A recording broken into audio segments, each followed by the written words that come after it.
ڕۆژتان باش و سپێدە باش جژنتان پیرۆز بێت جژن لە هەموو کورسمان هەموو بینەران و بیسەرانی کوردستان 24 پیرۆز بێت لە هەر شوێنێکی ئەم جیهانان لە مسلمانان جیهان و بە تایبەتیش هەرێمی کوردستان ئینشاءالله ببێتە مای خێر و خۆشی و ڕەوانەوەی هەموو نەخۆشی و ناخۆشیێک جژنە پیرۆز بێت جژن لە دەست پیرۆز بێ هاژەگیان جژنی هەموو کوردستانیان پیرۆز بێت لە هەر شوێنێکی جیهانن هیوادارم کە لەش ساغ و تەندروست و سەلامەت بن ئەمڕۆ یەکەم ڕۆژی جژنی قوربانە و لەگەڵ ڕۆژباش بە ئەڵلقەیەکی تایبەت لەگەڵ ئێوەی کۆمەڵێ بڕگە و بابەتمان هەیە کە تایبەتن بەم جژدا هیوادارم کە بە دیار بەرنامەکەمانەوە دانیشن کاتێکی خۆش لەگەڵ ئێمە بەسەر بن سەرەتاش بە کورتێک لە هاڵەکان دەست پێ دەکەین دوای دەچینە ناو بڕگە تایبەتەکانی ئەمڕۆ سۆڤان پێش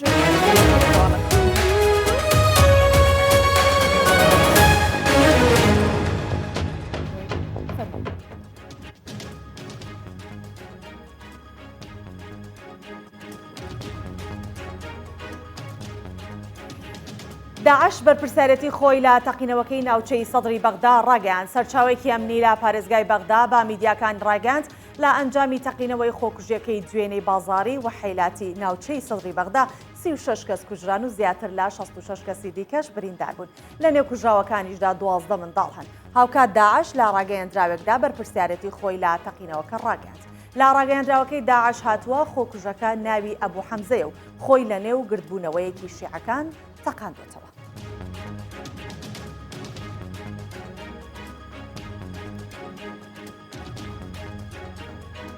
مەسرور بارزانی ئیدارەی تەقینەوەکەی بەغدا دەکات مەسرور بارزانی سەرۆکی حکوومەتی هەرێمی کوردستان لە هەژماری تایبەتی خۆی لە تویتەر ئیدانەی تەقینەوەکەی بەغدا دەکات و ڕایدەگەنێت باڕووداوەکە خەمبار بووم و حکوومەتی هەرێمی کوردستان هاوخەمە لەگەڵ کەسوکاری قوربانیەکان و ئەوەی ڕوویداوە هەڕەشەی بەردەوامی تیرۆریستانمان بەبیر دەهێنێتەوە لەسەر تەواوی عێراقیەکان و ڕوبەڕووبوونەوەی ئەو هەڕەشانەش پێویستی بە هەماهەنگی بەهێزترە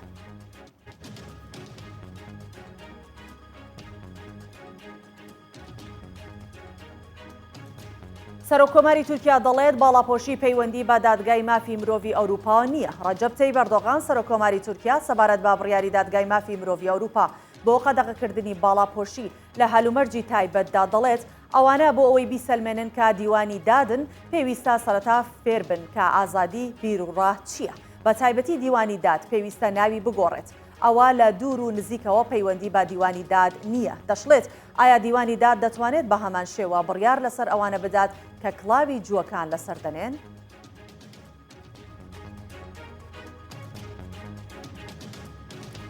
وەزیری بەرگری ئیسرائیل پیرۆزبایی جژنی قوربان لە مەحموود عەباس دەکات بینی گانتز وەزیری بەرگری ئیسرائیل لە ڕێگەی پەیوەندی تەلەفۆنیەوە پەیوەندی بە مەحموود عەباس سەرۆکی دەسەڵاتداری فەڵەستین کرد و جەختیان لە بنیادنانی متمانە لە نێوان هەردوو وڵات کردەوە هەر لەو پەیوەندیە تەلەفۆنیەدا وەزیری بەرگری ئیسرائیل پیرۆزبایی جژنی قوربانی ئاڕاستەی مەحموود عەباس کرد ئەوەش بە یەکەمین پەیوەندی تەلەفۆنی لە ئاستا بەرزەدا دەنرێت لە نێوان حکوومەتی نوێی ئیسرائیل و فەڵەستین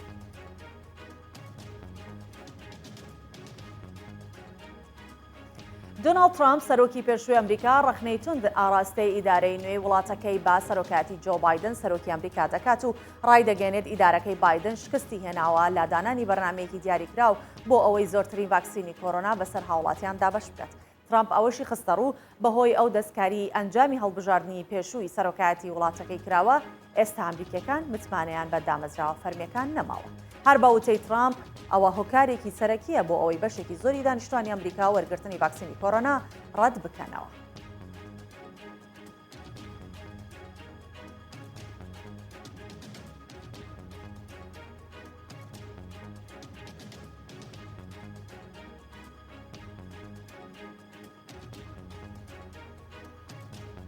بەڵێ کۆتاییمان بە کورتی هەواڵەکان هێنا و هەر لێرەشەوە لە ئێستاوە دەستەکەین بە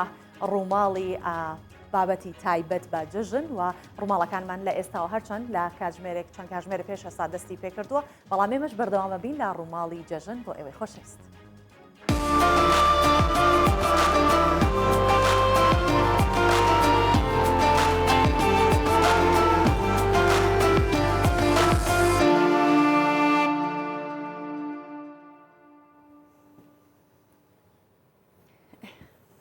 بەڵێ کۆنسڵی نوێی ئەمریکا لە هەولێر کە بە زمانی کوردی پیرۆزبایی جژنی قوربانی ئاڕاستی خەڵکی کوردستان کردووە واشڵێت بیستومە دۆڵمەکەتان زۆر خۆشە دیارەویش ناوبانگی خۆشی و تام و چێژی دڵمەی کوردستانی بیستۆ و خواردێتی بۆیە لە کاتێکیەوە باسی کردو. سۆمان ڕۆبرت پالێدنۆ کە کۆنسڵی گشتی ئەمریکا لە هەولێری پایتەختێستە لە پەیجی فەرمی کونسڵخانی گشتی ئەمریکا لە هەولێر بە بۆنەی جەژنی قوربانەوە پامێکی بڵاو کردوەوە لە بەشێکی پامەکەشیە بە زمانی کوردی قسە ئەکاوەڵێ من ناوم ڕۆبرت پالادینۆیە و خۆشحاڵم کەوە کۆنسڵی گشتی نوێی ئەمریکا لە هەرێمی کوردستانم. واژڵێت داپیر و باپیرم لە ئیتالیەوە کۆچیان کردووە بۆ ئەمریکا خۆشم خەڵکی نیویۆرکم و ئێستا لە خێزان لەگەڵ خێزانەکەمام و دووکچە نەوجوانەکەشم لەگەڵ خۆمان لە واشنگتن لە پایتەخت دەژیم. کۆنسڵی گشتی ئەمریکا لە هەولێر لەبارەی کارەکانی و چالاکیەکانی وڵێ دیبلۆماتکارم و لە ماوەی ئەم 20 ساڵی ڕابردوودا کارەکانم لەسەر ئاسیا و ئەوروپا و ڕۆژهەڵات چڕ کردوەوە لەگەڵەوەی لە زۆر وڵات ژیاوم وەک چین، ڤێتنام، ئیتالیا. بەڵام زۆر خۆشحاڵم کە بە هەرێمی کوردستان بڵێم ماڵی نوێم. ڕۆبرت پالادینۆ باز لە داهاتووی کارەکانیەکاوەڵێ بە خۆشحاڵیەوە دەڕوانمە ناسینی خەڵکی هەرێمی کوردستان و ئاشنابوونی زیاتر بە کولتور و مێژووی زۆری دەوڵەمەندتان. دەژڵێت لە ئەمریکا زۆر ئارەزوی گەشتکردنم بە پیادە و بایسکل سواری و تاقیکردنەوەی خواردنی نوێ و هیوادارم ئەمانە هەرسێکیان لە هەرێمی کوردستان تاقی بکەمەوە 20 کە دۆڵمەکەتان نایابە. لە کۆتایی پەیامەکەیدا بە زمانی کوردی ژەڵێت جێژنتان پیرۆز بێت.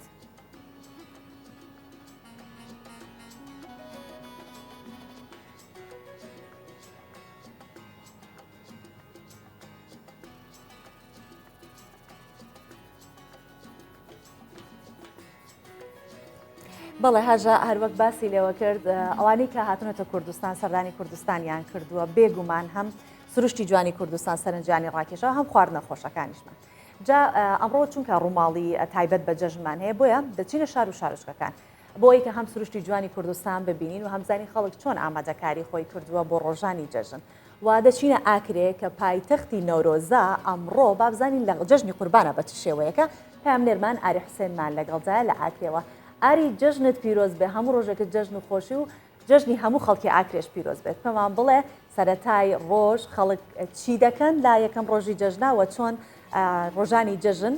لە ئەمڕۆ با بڵێن کە یەکەم ڕۆژە دەست پێەکەن لە ئاکرێ بە ئەو کولتور و نەریتانێکە لە ئاکرێ هەنچی.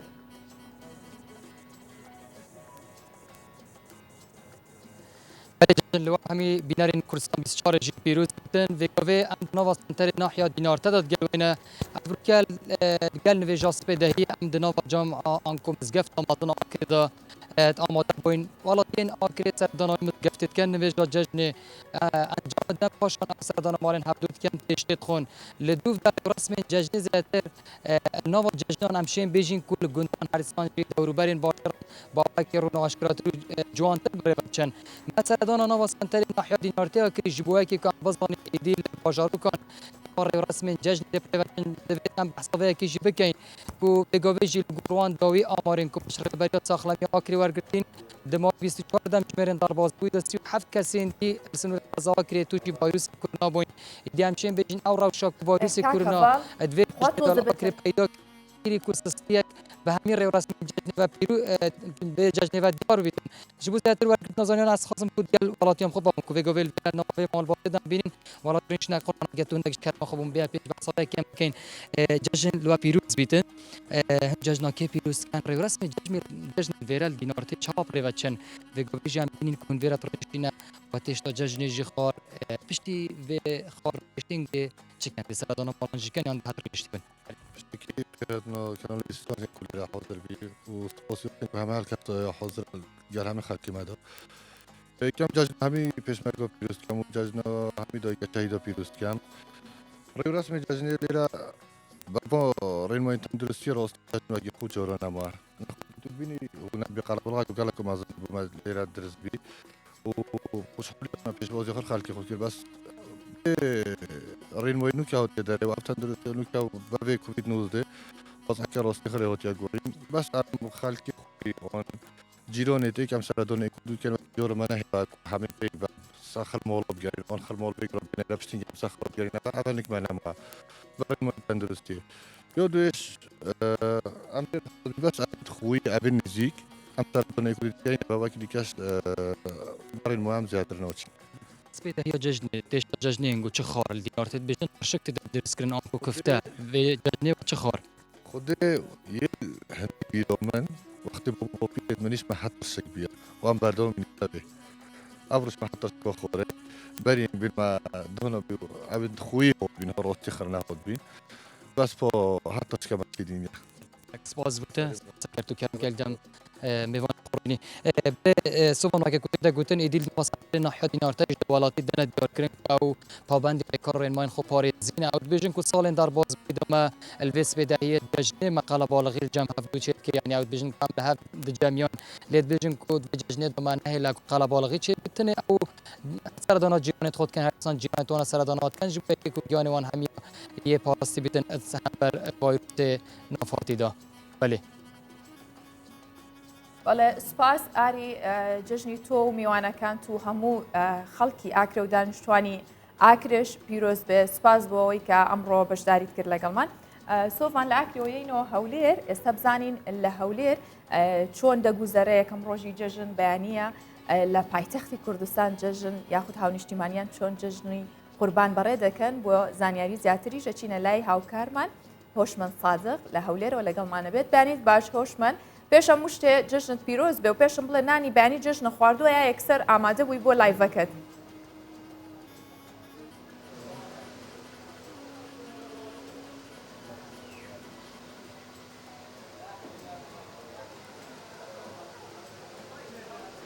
من گوێم لە دەنگی هۆشمەند نییە نازانم بەڵام پێچێ هێشتا هاوکارمان ئامادە نەبێت هۆشمەند صادق لەوانێ ئامادە نەبێت کە بزانین ئایا ڕۆژانی جژن یاخود یەکەم ڕۆژی جژن قوربان لە هەولێری پایتەخت چۆن بەڕێواچێ دەڵێ بێگومان لە هەولێر کە بە شاعری مزەفەرەدین ناسراوە قوربانیەکی زۆر هەولێر بە ناوبانگە بەوەی کە قوربانێکی زۆر لە ناو جژنی قورباندا ئەنجام ئەدرێت بێگومان هاوڵاتیانش ئەبێت ئاگاداری ئەوە بن کە پابەندی ئەو ڕێکارانە بن کە لە کوشتارگای هاوچەرخ بچن لەوێ قوربانیەکانیان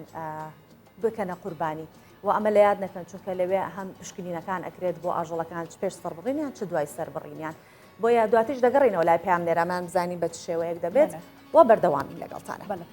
سۆڤان بێگومان لە کاتی قوربانیکردن ئەوەی کە پێویستە بێجگە لە دابوونەریچەکانی چەقۆیەکی تیژە بۆ کەسێک کە قوربانیەکەکە و یەکێکیش لەو پیشانێکە لە بەرمەترسی لە ناوچوونە چەقۆتیشکردنەوەیە جاران چەندین دوکان هەبوو پیشەی چەقۆتیشکردنەوە کە لە ناو بازاری ئاسنگەران و چەند پیشەوەرێک هێشتا سەرقاڵی کاری پیشەوەرین بە تایبەت لە شاری مووسڵ لە هەوڵی مانەوەیدان چونکە پێیان وایە ئەو پیشێ لە باپیرانیان بۆیان ماوەتەوە پێویستی شەکاکە بیپارێزن وەنەوەکانی خۆشیان فێر بکەن و لە ئێستەشدا بازاری چەقۆ تیشکردن گەرمە چونکە پێش جژنی قوربانە و خەڵک چەقۆکانی تیژەکاتەوە بە تایبەت قەسابەکان بۆی کە لە ڕۆژانی جژندا قوربانیەکانی پێ بکەن. لە ناو بازارێکی کۆنی شاری مووسڵدا دەنگی ئامێری تیشکردنەوەی چەقۆ و جۆرەکانی دیکەی بڕەرەکان دێت. یەکێک لەو کەسانش کاری پیشەی چەقۆ تیشکردن دەکات ڕیاز نێعمەتوڵڵایە. ئەو هاوڵاتی شاری مووسڵە و لە باپیرانیەوە ئەم پیشەی بۆ ماوەتەوە سەرقاڵی کارەکەیەتی و بازاری گەرمە. ئەو هەر چوار منداڵەکەی خۆی فێری ئەم پیشەیە کردووە بۆ ئەوەی لە دوای خۆی لەسەری بەردەوام بن و پیشەکەی لە ناو نەچێت کە بە یەکێک لە پیشە کلتوریەکانی شاری مووسڵ دادەنرێت.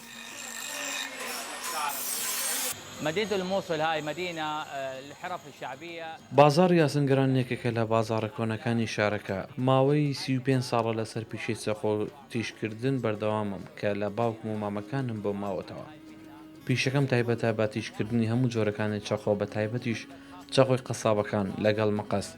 خەڵگێکی زۆر لە شاری مووسڵ و قەزا و ناحیەکانی پارێزگای نینەوە تەنانەت لە پارێزگاکانی دیکەشەوە بۆ چەقۆ تیشکردن سەردانی دوکانەکان دەکەن.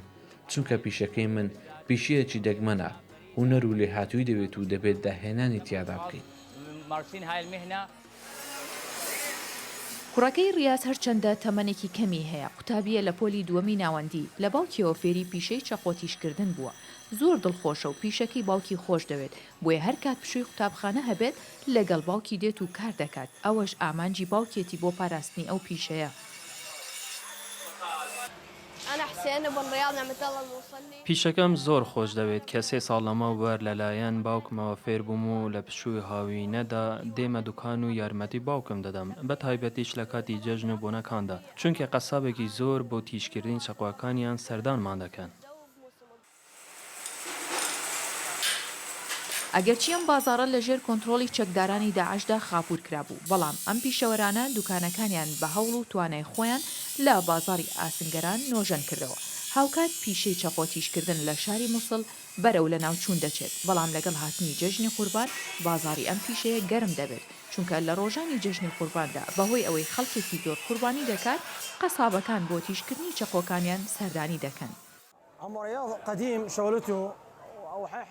پیشەی چەقۆتیشکردن لە پارێزگاکانی دیکەی عێراق زۆر کەم ماوە تەنانەت لە ئێستادا ژمارەی پیشەوەرانی چەقۆتیشکردنیش لە شاری مووسڵ زۆر کەمە کە لە 10 کەس تێپەڕ ناکات. من یەکێکم لەو کەسانەی کە بەردەوام لە بەشی چەپی مووسڵەوە بۆ چەقۆتیشکردن سەردانی دوکانەکەی ڕیاس نیعمەتوڵڵا دەکەم.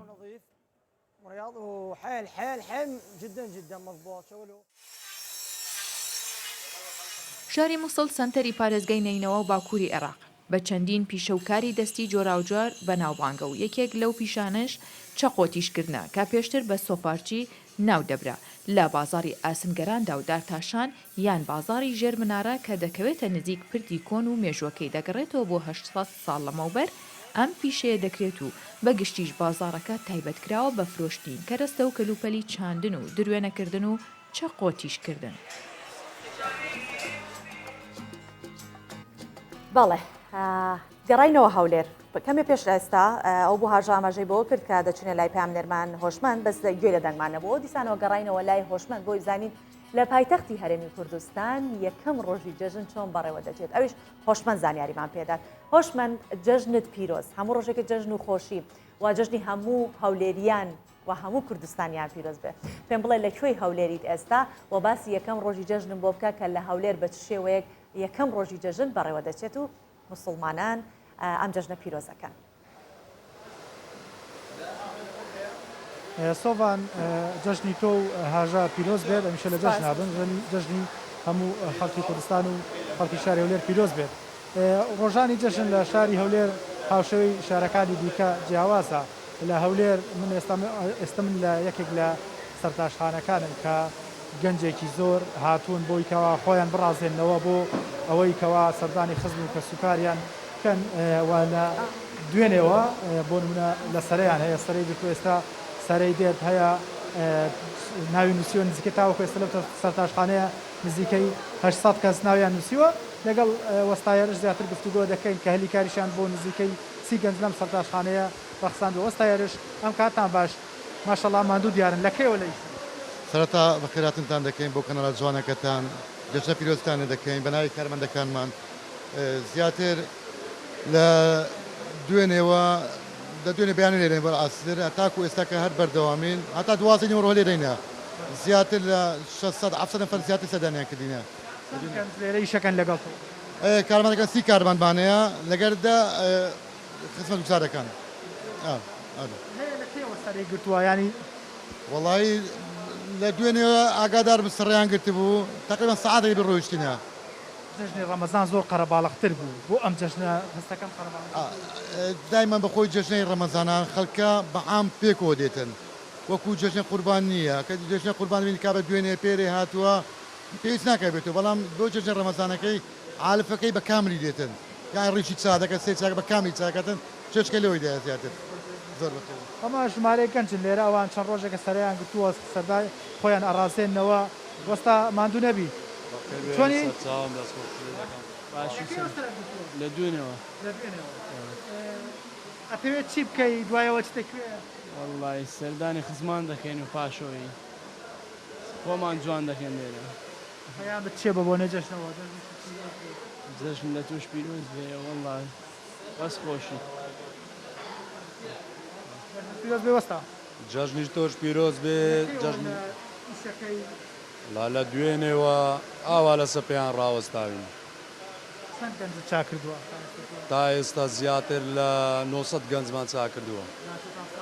سەلامەت ئەمێ کۆمەڵی گەنجی دیکەش هەل لێرن ئەوانش خۆیان دەڕازێنەوە ئەمەژێکێک لەو گەنجانە وەستا لاشە ساق بێ جەژنت پیرۆز بێ لە شەوە نیم ساعتێ سڕێ سەرتا ئەوە سەدانانم گرتووە سەر چا کرد ئێستا دەیدایانی بەڵێ داوا پەیامت چێ بە بۆ نێجات وەکو گەنجێک وەڵا ڕۆم بۆ مامەکان و مارێ خاڵەکانم ئەیکراوە مارێ پورەکان سپاس وەستا جەژنت پیرۆز بێ لەکەیەوە دۆش مبارەک وەڵا لە پێرێەوە ئارێ وەڵا وەڵای زۆر هیلاکە وەڵا بێ حساب بەخوای هەریەکە و نەوەک داوا دەکات کورتی دەوێ هەیە درێژی دەوێ هەیە هەر کەسە و بەپێی ئەوەی خۆی بەڵێ سۆڤان وەکو ماشوو دێدا ئێستا ژمارەی زۆر گەنج لێرەنەوە لە دەرەوەش سەرەیان گرتۆ بۆی کەوا خۆیان ڕازێنەوە باشە هۆشمەند خۆت لە سەعات چەنەوە خۆت حازر کردو لە سەعات چەنەوە تۆ لە جەلاکخانەی تو قژت چا کردووە وەڵی من لە ساعت چوارەوە سۆڤان هاتینە تەلەڤیزیۆن لێ هەمومان چا کردو دوای چنەتە دەرەوە لە ساعت چوار و نیو ئەو کاتە بوو خۆشمان هەر بە ئێماڵن ئێمەش هەرە و کاتە هەستین و کچێک کە باسیێواکەن ئێوە مەیکاپتان زۆرتر و کاتان زۆرترەوێ ئەوە تا کوڕانیش بە هەمان شێوە ئەوەنە کاتیانەوێ هۆشمان پێشەوەی کە بیتە لایڤەکە من پێشتر جژنە پیرۆزەم لێ کردی بەڵام گوێت لێنە بۆی دووبارە جژنە پیرۆزە و لێ یەکەمەوە و ئەوەنەش حەزەکەم بزانم لە ماڵی خەزورت جژنەکەیت و نانی بەیانە خۆی یا لە ماڵی خۆتن هاشە بە وەڵامی پرسیارەکەت من لەوانەیە کە خۆم چاکە سەرم داهێنا دقی تا دوو دقم پێچی بەس لەوانێت تۆ نیو ساعت ساعتێکی پێچوولەیان زیاتریش پێچوە ئێمە ساعتێکمان پێشن هەر لە دەوامە بم و تاوەکو ساعتێک من بە دوو دقە خۆم چاکر هەموو دوو دقی پێچوو بۆ جژنی قوربانیش یەکەم ڕۆژ دوم ڕۆژیش لە دەوامە بم و نانەکەش لەوانەیە هەر لە دەرەوە خۆم ناچمە ماڵ خەزور ماڵەوە خۆشمان دەی لە ساغ بێت و جژن لە خۆت و لە هەموو خزم و کەسوکار و هەموو لایەنێک پیرۆز بێت جا ئێوەی کوڕان ئەو شتە باشتان هەیە یەک چاویلکەی هەچاوی لە چاوەکەن یەکسەرە گۆڕەن جوانە بن ئێمەش ساعتێکە بێ لەبەر ئاوێنە بین قەینە هەر جوانە بێگومان ئەم ماوەیە بەخدا بە کۆمەڵی ڕووداوی زۆر سەختا تێپەڕی بە تایبەتیش دوێنێ کە ئەو تەقینەوەیە ڕوویدا کە بەهۆی بۆمبی چەنراوە بوو و داعشیش بەرپرسیارەتی و خۆی لە تەقینەوەکە ڕاگەیان ئێستا هاوکارمان شڤان جەباری لە بەغداوە لەگەڵمان دەبێت بزانین ڕەوشی بەغدا چۆنە بەیانیت باش شڤان جژنت پیرۆز بێ بە هیوای جژنێکی باش و خۆش و پارێزراو بن پێمان بڵێ لەگەڵ ئەو هەموو ڕووداوە و ناخۆش و کارە ساتەی کە ڕوویدا لە بەغدا یەکەم ڕۆژی جژن چۆن دەگوزارێت بەڵێ هاژە سڵاو لە تۆ سەبان سڵاو لە ئێوە جژنی هەردووکتان پیرۆز دیارە بەگشتی ئێستا ڕەوشی ئەمنی لە بەغدا ڕۆژێکە بەڕاستی ڕۆژێکی نەخوازراوە بە تایبەت ئێستا ئێمە کە لە نێو بازاڕی و حیلاتین لە ناوچەی سەدەر ئێوارەی دوێنە تەقینەوەیکی زۆر گەورە لێرە ڕوویدا کە دەگوترێت خەڵکی ئەم بازارە دەڵێن کە لە ڕێگەی ئافرەتێکەوە بۆ کە پشتێنی ئەمنی لە خۆی بەست و هاتۆتە ناو ئەم بازارە میلیەوە کە هاوڵاتیان سەرقاڵی یاخود سەرگەرمی بازاڕیکردن بوو بۆ ئامادەکاری و پێکڕینی پێداویستەکانی جژن بەڵام لە ئاکامدا ئەو تەقینەوە بۆ هۆی گیان لە دەستدانی زیاتر لە 36 کەس و ئاوکات نزیکی 66 کەسیش برینار بوون بۆیە ئەمە بەهۆی ئەوەی ئێستا لە سەرتاسەری بەغدا ماتەمجێڕانە چکە ڕاستە خۆت دوای ئەمڕۆ داوە خەڵکی ناوچەی سەدەر دەرچوونە سەر شەقامەکان بۆی کە خۆشەندام کەن دژ بە حکوومەت و هێزە ئەمنیەکان چکەنیان توانیوەکو پێویست ئەمنیەتی ئەم بازاڕە بپارێزن بۆ ئێستا من لە نزیکی شوێنی ڕووداوەکان بەڵام دیارە هێزە ئەمنیەکان گەماری شوێنی ڕووداوەکان داوە چکە هاژە یعنی تاوەکو ئێستا بەداخەوە ژمارێک لە قوربانیان دیار نین بە تایبەت دوو مناڵ لەگەڵ دایکێکە تاوەکو ئێستا بە دوای تەرمەکانیان ناگەڕن نەدۆزراونەتەوە هەرچەند ئێستا ئێمە لە یعنی ڕۆژی جەژن و لە مەراسیمی جەژن داین بەڵام ئەم هەواڵە ناخۆشانەی تر لە بەغدا هەیە بۆیە یعنی بەسەر بانی دوکانەکانە یاخود لە نێو دوکانەکانە بە دوای تەرمی ئەو دوو مناڵە لەگەڵ ئەو دایکە ئەگەڕێمە تایبەت باوکەکە لە ئێوارەی دوێنەوە لە نزیکی ڕووداوەکە دانیشتەوە هاوڵاتیانی ئەم ناوچەیە هاوکاریەکەن بۆی کە مناڵەکانی و خێزانەکەی بدۆزنەوە و مستەفا کازمی سەرۆکە زیرانی عێراق کاتژمێر 12 شەوی ڕابردوو کۆبوونێکی بەپەلەی ڕێکخست و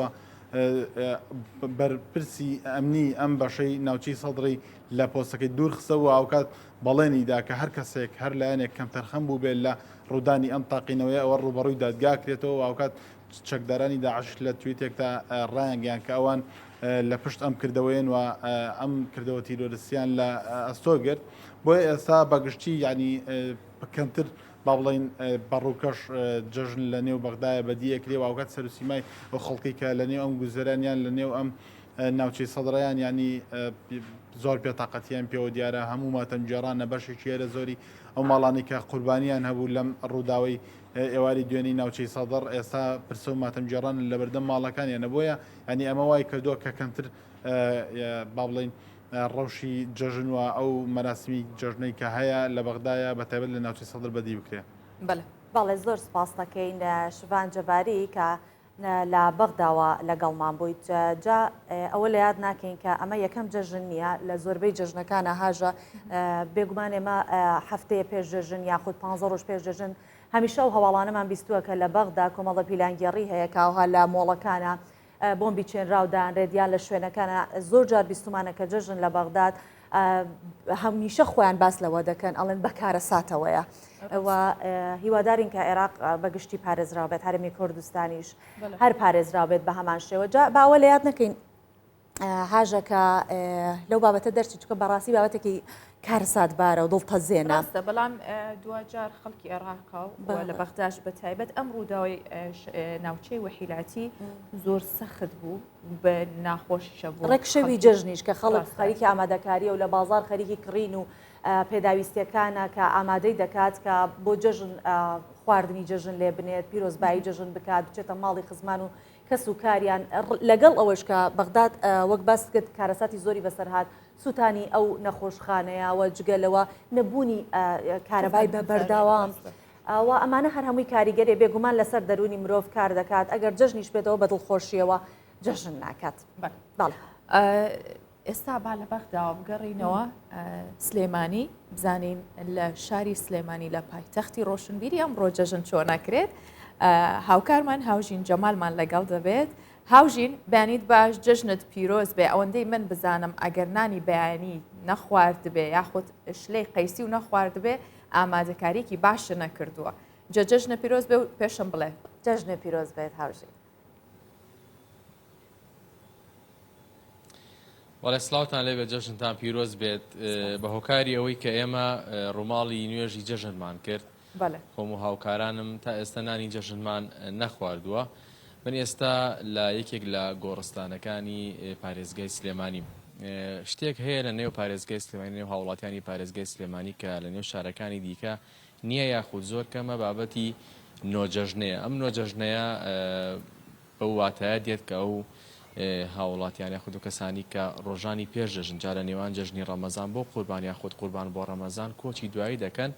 یەکەم ڕۆژی جەژن بابەتێگەی پێی دەوترێن نۆجەژن کە سوکاریان کەسە نزیکەکانیان سەردانی گۆڕستان دەکەن و یەکەم ڕۆژی جەژن یاخود بەیانیەکەی زوو لەگەڵ کەسە ئازیزەکانیان کە گیانیان لەدەستداوە کۆچی دوایان کردووە بەسەر دەبن بەڵام ئەوەی کە ئەم ساڵ جیاوازە لە جەژنەکانی ڕابردوو یاخود جەژنی ڕەمەزانی ڕابردوو ژەوەیە کە وەزارەتی ناوخۆ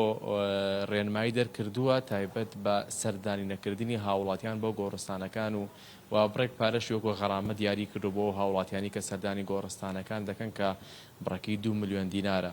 ئەوەندەی کە من تێبینیم کردووە لەم گۆڕستانە کە گۆڕستانێکی قەرەباڵخە تاکە هاوڵاتیان دەبینیت کە سەردانی گۆڕستان بکەن پێچەوانی جەژنی ڕەمەزان کە هاوڵاتیەکی زۆر سەردانی گۆڕستانەکانیان کردبوو هۆکارێکی دیکەی ئەوەی کە هاوڵاتیەکی کەم سەردانی گۆڕستانەکان دەکات ئەوەیە کە نێوانی جەژنی ڕەمەزان و قوربان ماوەیەکی زۆر نییە بۆیە لە نێوان جەژنی قوربان بۆ ڕەمەزان کە کاتێکی زۆرە ئەو کەسانی کە کۆچی دوایی دەکەن لە جەژنی ڕەمەزاندا کە سوکاریان سەردانی گۆڕستانەکان دەکەن گۆڕستانەکان قەرەباڵختە دەبینرێت بەڵام ئەم جەژنی قوربانە بە هۆکاری ئەوەی کە جەژنی ڕەمەزان بۆ قوربان نزیکەی 2 مانگ یاخود زیاتری نێوان هەیە هاوڵاتیان کەمتر سەردانی گۆڕستانەکان دەکەن ئەمەش بە هۆکاری ئەوەی کە وەکو پابندبوون بە ڕێکار و ڕێنمایە تەندروستیەکان کە ئێستا مەترسیەکانی ڤایرۆسی کۆرۆنا لە پارێزگای سلێمانی لە ئاستێکی مەترسیداردایە سەردانیکردنی گۆڕستانەکانیش و نزیک بوونەوەی هاوڵاتیان لە یەک دەبێتە هۆکارێک بۆ بەرزبوونەوەی ئامارەکان بۆیە بە بەرچاوگرتنی دۆخی تەندروستی و بەرزبوونەوەی پلەکانی گەرمە تا ڕادەیەک گۆڕستانەکان چۆڵن و هاوڵاتێکی کەمتر وەک لە جەژنەکانی ڕابردوو سەردانی گۆڕستان و کەسە نزیکەکانیان دەکەن. بەڵێ زۆر سپاس دەکەین هاوژین کە لەگەڵمان بوویت. زۆر سپاس. بەسمان لە باڵێن هاوژین زیاتر جەختی کردەوە لەسەر بەرزبوونی پلەکانی گەرماوە ئەو ڕێنمایەیانی کە دراون کە هاوڵاتیان دەبێ ئاگادار بن. جا بە ئەوە لە بیر نەکەین ئەمڕۆ بە تایبەتی کە خواردنێکی زۆر لە ماڵان دەخورێت ئەتوانن ئەو خواردنانی کە هەتانە لە بەلاکۆنیا لە سەربانەکانتان دای بنێن لەگەڵ ئاوە چونکە دەستەی ژینگە پارێزی کوردستان باسی لەوە کردو بە تایبەتی لە کەلار هاژە کۆمەڵێک کۆتری باریکە لەبەر تینوتی و لەبەر برسێتی مردارەوە بوونە بۆیە بابزانین کە ئێستا بەهۆی گوشکە ساڵی بەهۆی کەمبارانی بەهۆی کەمی ئاوەوە خۆمان لە یاد نەکەین کە ئێمەش ئەتوانین یارمەتەری دەری ئاژەڵان بین خواردن و ئاویان بۆ بخەینە سەر سەربان و هەروەها بیخەینە شوێنێکەوە کە بتوانن لی بخۆن و تێر بن برسیانە. بەڵێ سۆڤان یەکەم جار باسیەوەم کرد پرسیارم لە هاوژین کرد بەڵام بێگومان هاوکارانمان بەردەوام ئەوەندە لە خەمی کارکردندان بۆ ئەوەی کە کارەکە زووتر ئەنجام بن بتوانین زۆرترین زانیاری بە بینەرەکانمان بین. پێم وتم شلەی قەیسی و خواردووە هێشتا نەمان خواردەوە بەڵام بێگومان نییە لە سلێمانی بێت و شلەی قەیسی نەخوارد بە تایبەت جەژنیش هەموو هەرمی کوردستان ئیتر کاڵەن جەژنە شلەی قەیسی حازرە جا هاژە شلەی قەیسی گۆشتەکەی ناو شلەی قەیسی زۆر تامێکی بە تایبەت شلەی قەیسی سلێمانیش ئەوە ئیتر خۆی شتێکە نکۆڵی لێ ناکرە ڕاستیە. ئەوەندە باسی شلەی قەیسیمان کرد بزانین بۆچی خەڵک ئەوەندەی حەز لە شلەی قەیسیە بۆچی ئێمەش سوودەکانی شلەی قەیسیمان بۆ ئامادەکردوون بە تایبەت کە ئەمڕۆ ڕۆژی جەژنە و زۆرینەی ماڵەکانی شلەی قەیسی ئامادەکەن چونکە ئامادەکردنی نانی بەیانی جەژن لە هەرێمی کوردستان نەریتێکی کۆنە وە شلەی قەیسیش بە پێکهاتەی سەرەکی خوانی بەیانی جەژندادێت تەنانەت بەشێکی ئەوانش کە ئارەزوو لە خواردنی ناکەن شلەکە لەگەڵ چەند جۆرێک شلەی دیکەدا ئامادەکەن ینی هەر قەیسی نیە فاسۆلیایە شلەکانی دیکەیە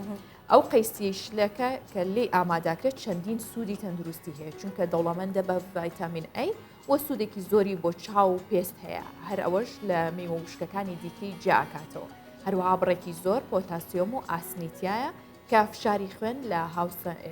هاوسەنگەکات و وزە و توانە بە جەستا بەخشێت. مادە ڕیشاڵیەکانی پێکهاتەی قەیسی دەبنە هۆی کەمکردنەوەی کێشەکانی کۆندامی هەرس هەروەها کالیسیۆمی تێدایە ئەویش بۆ بەهێزکردنی ئێسک و ماسوولکەکان گرنگە ئەمە جگەلەوەی یارمەتی دەردانی چەند ئەنزیم و هۆرمۆنێکی بە سوودی جەستەشەدات خواردنی شلەی قەیسی لە بەیانیانی جەژندا سوودی زۆرە بۆ مەرجەی بڕێکی زۆری چەوری و شەکری تێدا نەکرابێت لەگەڵ خواردنیدا گۆشتێکی زۆر نەخورێت ئەمە جگەلەوەی بادەم و گوێزی پێکاتی سوودێکی زۆریان بۆ تەندروستی هەیە هەروەها خواردنی شلەکە یارمەتی زوو هەرسکردنی ئەو خواردنانی دیکە دەدات کە لە بەیانیاندا خوراون. بەڵێ بێگومان ئێستا ئەو سوودانەی کە باس کرا بێجگە ئەوەی کە مەبزانین ئەو سوودانەی هێمە بە تایبەتی زۆر لە جژنانە جەختەخینە سەر شلەی قەیسی و جگە لەوەش لە هەندێک شوێنی دیکە هەیە مەژنێت تەنها شلەی قەیسی لێ بنرێت هەندێک کەس هەیە بەیانان کاڵ دەسێت بۆ ڕۆژانی جەژن شلەی بامێش لێنێت و ئێستا کە باسی شلەی قەیسیمان کردوان با شیرین نەبێت و با چەور نەبێت زۆر بەڵام من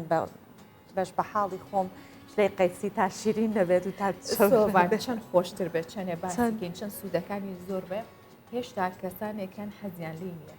هەرنا بەڵێ بەڵێ ئەگەر لەسەر سەفرەکەش بێت نایخۆن ئەو شلێ ناخۆن بەڵام ئێستش لێرە پێتانەڵێن هێشتا تامی ژیانتان نەکردووە گەر شلەی قەیسی قەیسی چەند خۆشە کاتێکە جا بە تایبەتی ڕێک بۆن و بەرامی جژنت بووە ڕۆژانی تریشکەی خۆی هەر ڕێک بۆن و بەرامی جژنت بووە لە جژنا جیاوازە بێگومان لە جژنا جیاوازە بۆی کە بزانین ئێمە خواردنێکی تەندروستە خۆی و بۆی کە بزانین کە لە جەژنە تووشی کێشەی تەندروستی نەبین بەهۆی کە هەرسی خواردنمان باش بێت ئەوە ئەگەر چوشین بۆ شوێنێک با بە پێ بڕۆین و ئەوەش لە یاد مەکەن ئەو ڕێنمانەیە کە هۆشداریمان پێدەن بۆ تەندروستبوونمان لە ڕۆژانی جەژن لە دوای کاتژمێر ئێستا هەشت و ئەوانە کە نانی بانی خورا لە دوای نۆ ئەتوانن سەردانەکانتان بۆ ماڵی دراوسە و نزیکەکانتان بکەن و سەردانی ئێوارانش بخەنە دوای 4 و 5ەوە ئەوها نەگەرماتانە بێت وەنا ئەو خواردنەی کە ئەیخۆن تووشی کێشەتانەکات چونکە گەرمایەکی زۆر بێگومان لەسەر هەرسی خواردن و تەندروستی کاریگەری ئەبێت ڕاستە بۆیە بابزانین ئەمڕۆ لەکانی گەرمان چۆنە بێ و ڕەوشی کەشوهاش بە گشتی لە شارەکانی کوردستان چۆنە بێت چ ناوچەیەک گەرمترە.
تۆڕی پامنێرانمان بێگومان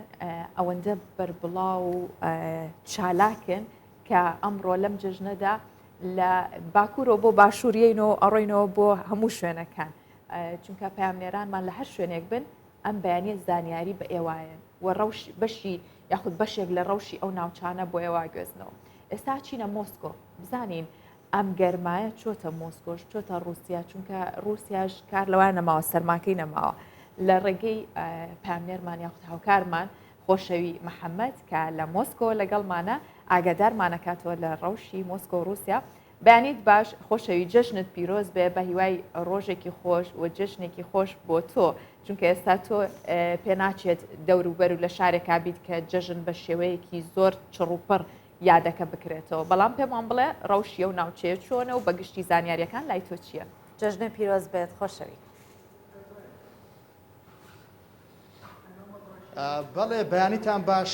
جژنتان پیرۆز بێت هەمیشە لە خۆشی و جەژن و بەختەوەری دابن. ئەمە چوارەمین جەژنە بەو پێی کە لە ساڵی ڕابردووە کە ڤایرۆسی کۆرۆنا سەری هەڵدا هەم دوو جەژنی ڕەمەزان و ئەمە دووەم جەژنی قوربانە کە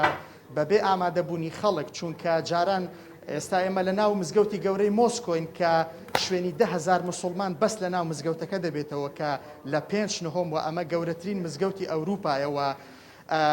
بەو پێی کە مسلمانێکی زۆر لە رووسیا دەژی و بە تایبەتتریش ژمارەیەکی زۆریان لە مۆسکۆ کۆبوونەتەوە بە تایبەتی میلەتانی ئاسیای ناوەڕاست ئەوانەی بەهۆی کارکردن و هەروەها میلەتانی ناوچەی قەفقازیش لێرە ژمارەیەکی زۆریان هەم بەهۆی ژیان و بەهۆی کارکردن دەمێنەوە. ساڵانە شەقامەکانی دەوروبەری مۆسکۆی مزگەوتەکەش جمەیان دەهات کە بەپێی ئامارەکان زیاتر لە 125,000 مسلمان لەم مزگەوتە کۆ دەبوونەوە. ئەمە بەو پێی کە لە دوو مزگەوتی تری مۆسکۆش هەم ئاهەنگ یاخود ڕێوڕسمی ڕێوڕسمی نوێژی جەژن بەڕێوە دەچوو. بەڵام ئێستا تەنها 50 کەس کە ئەوانش مفتی رووسیا و لەگەڵ بەشێک لە مامۆستایانی ئاینی شاری مۆسکۆن کە لە ناو مزگەوتەکە ئێستا مفتی رووسیا وتار پێشکەش دەکات کە هەروەکو چۆن لە وتارەکەی وتەی چەند سەرۆک وڵاتێک کە پەیامی پیرۆزباییان بۆ مسلمانانی رووسیا ناردبوو. یەکێک لەو پەیامانە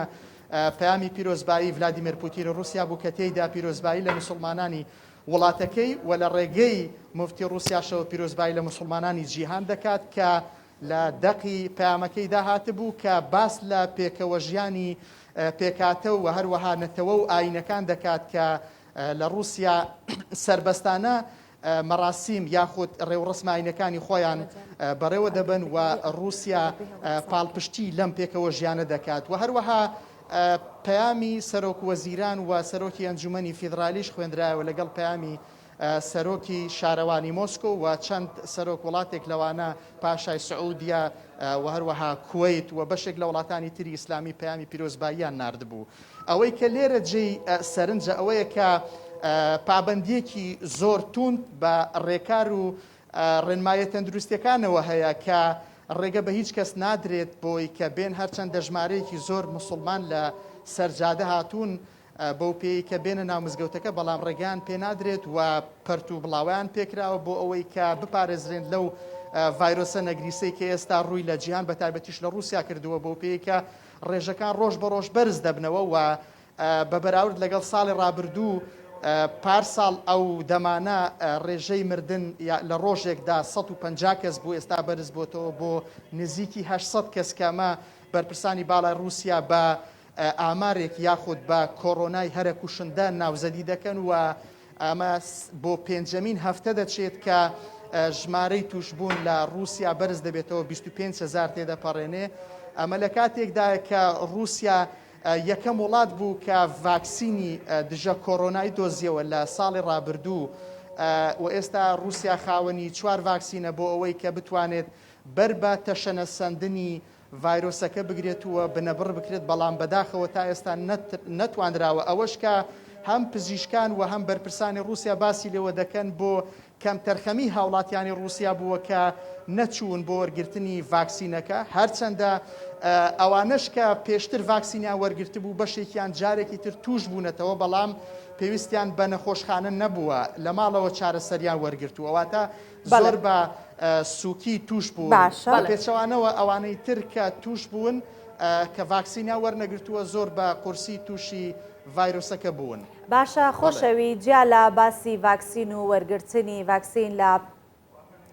مۆسکۆ بۆ لەلایەن هاوڵاتیانەوە باسی خۆتمان بۆ بکە ئەم بەیانێتش ناوتۆڕی پامنێرانی کوردستان 24 بێگومان لە کاتی ڕووماڵەکەیە هەبوویتە تاوەکو ئێستا لەگەڵمان جا بابزانین تۆ فریای خواردنی جەژن کەوتی جەژن لای تۆ بە چ شێوێ بەڕێوە دەچێت کە دووری لە کوردستان و لە خزم و کەسوکار باسی کەمی خۆشیشمان بۆ بکە.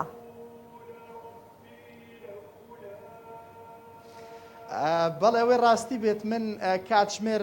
5 لە خەو هەڵسان بەو پێی کە کەمێک لە مزگەوتەکە دوورین خۆم و کاکێ من کە وێنەگرمانە هەردووکمان هی باشووری کوردستانین بە خۆشحاڵیەوە کاکێ من خێزاندارە من پرسیاریەوەم لێ نەکردووە ئایا خواردنی بۆ سازکراوە یاخودنا بەڵام وەک باسی کرد لە دوێنێ ئێوارە وتی نیوەڕۆکەی خێزانەکەم خواردنێکی کوردستانیانە و پێنجوێنیانە ئامادە دەکای تر چاوەڕێی ئەوەین ئێمە نانمان نەخواردووە تەنها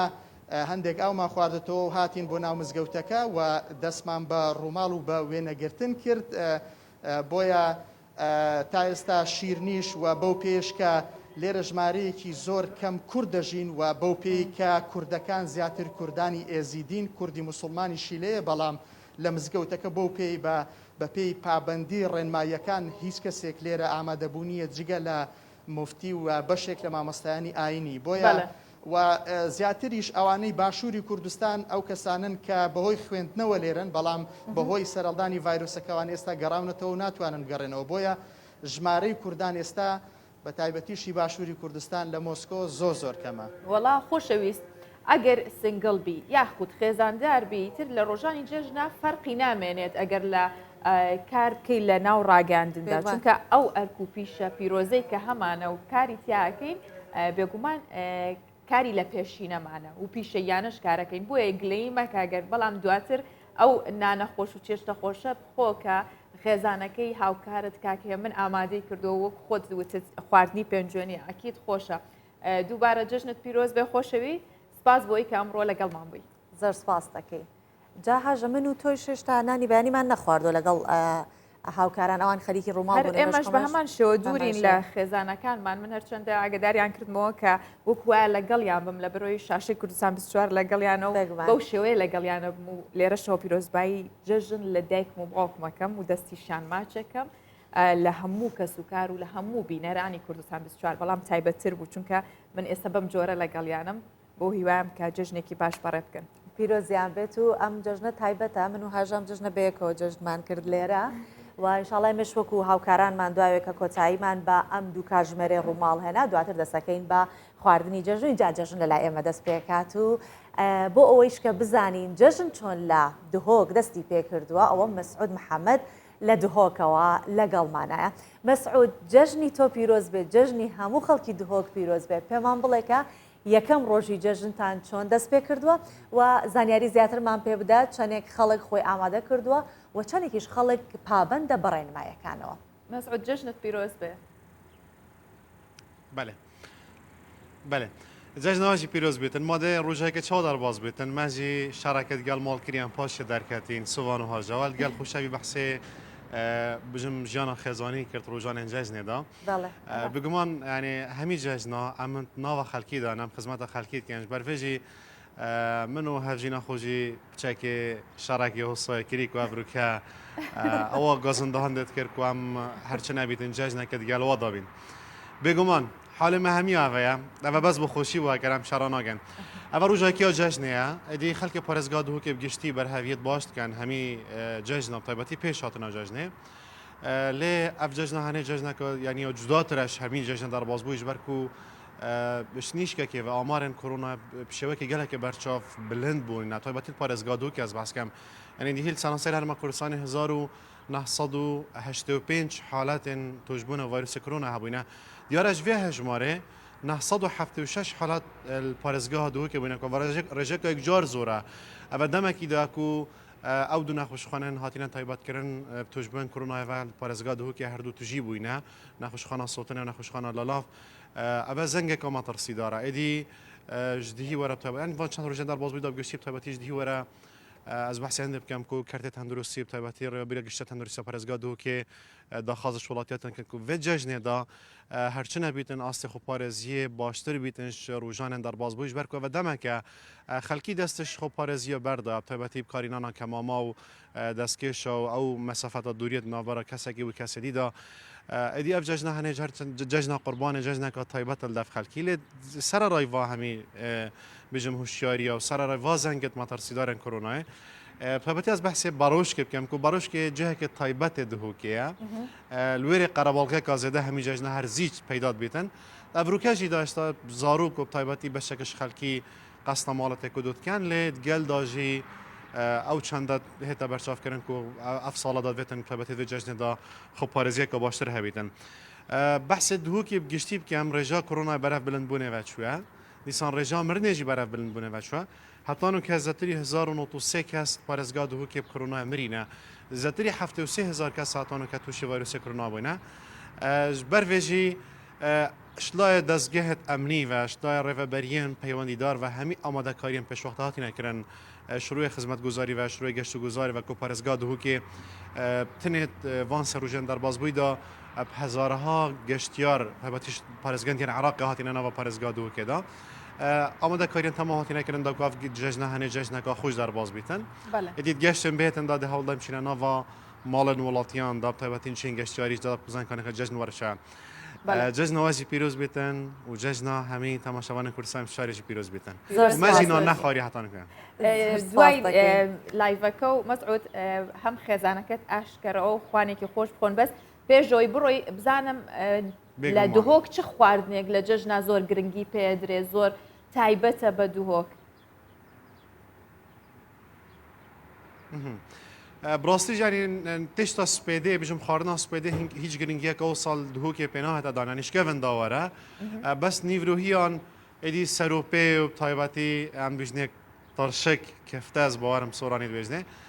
ترسکی خواردنەکە تایبەتە سەر بژم سفرێن هەر ماڵەکێ و دگەلدا سەرۆپێژی و ئەدی وەکی بژن جەژنا قوربانەیە ژی تایبەتی ئەف خواردنên girdayî goştiye ve goştî têne dirûstkirinê lê sereketîrîn xwarnawana serûpê dîsan jî tirşik we ve xwarinên serekîne ya rojanên cejnê شەڕەکە بۆ قوڵ بکەمەوە خێزانەکەت چ خواردنێکی زۆر خۆشە باش شەڕەکە و تۆزە بۆ قوڵ بکەمەوە زام کام خواردنەی دەستی خۆشە نە ئاوایترە بێ بە مەدحی و هاژەیشێکی باشی کرد ئاشتە بێتەوە ئاوها ئادە خوبچەکێ باشتری ئاشکەم دا بەحسە دەیکەوەژی بکەم ینی خەسیا من خوب خواردن چێکردنی ئەو ناودەنگە ینی خواردنێ توێ هەمیت خۆشن وێجا ئەوژێکی چاوەیە خواردنێ توێژی هەمیت خۆشم ڕاستی ینی نەکو ئەسمەت حەکێ بۆ بکەم بەس ڕۆژێکێ تو مەدحی خەسووی کرد زۆر باش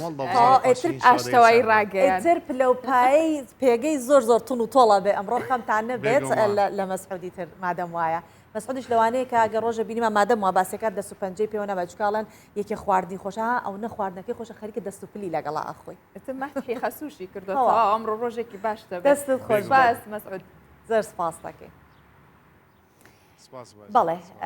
مەسعودمان بەجێ هێشت بە گشتی باشوور بەجێ هێڵین بەرەو باکوور ئەڕۆین با بزانین لە باکوور چۆن یەکەم ڕۆژی جێژن دەگوزارێت ئەویش سدق ئەرەن پام نێرمان لە دیار بکرەوە لەگەڵمانە لە باکوورەوە سدق جژنت پیرۆز بێ هەموو ڕۆژێکت جەژن و خۆشی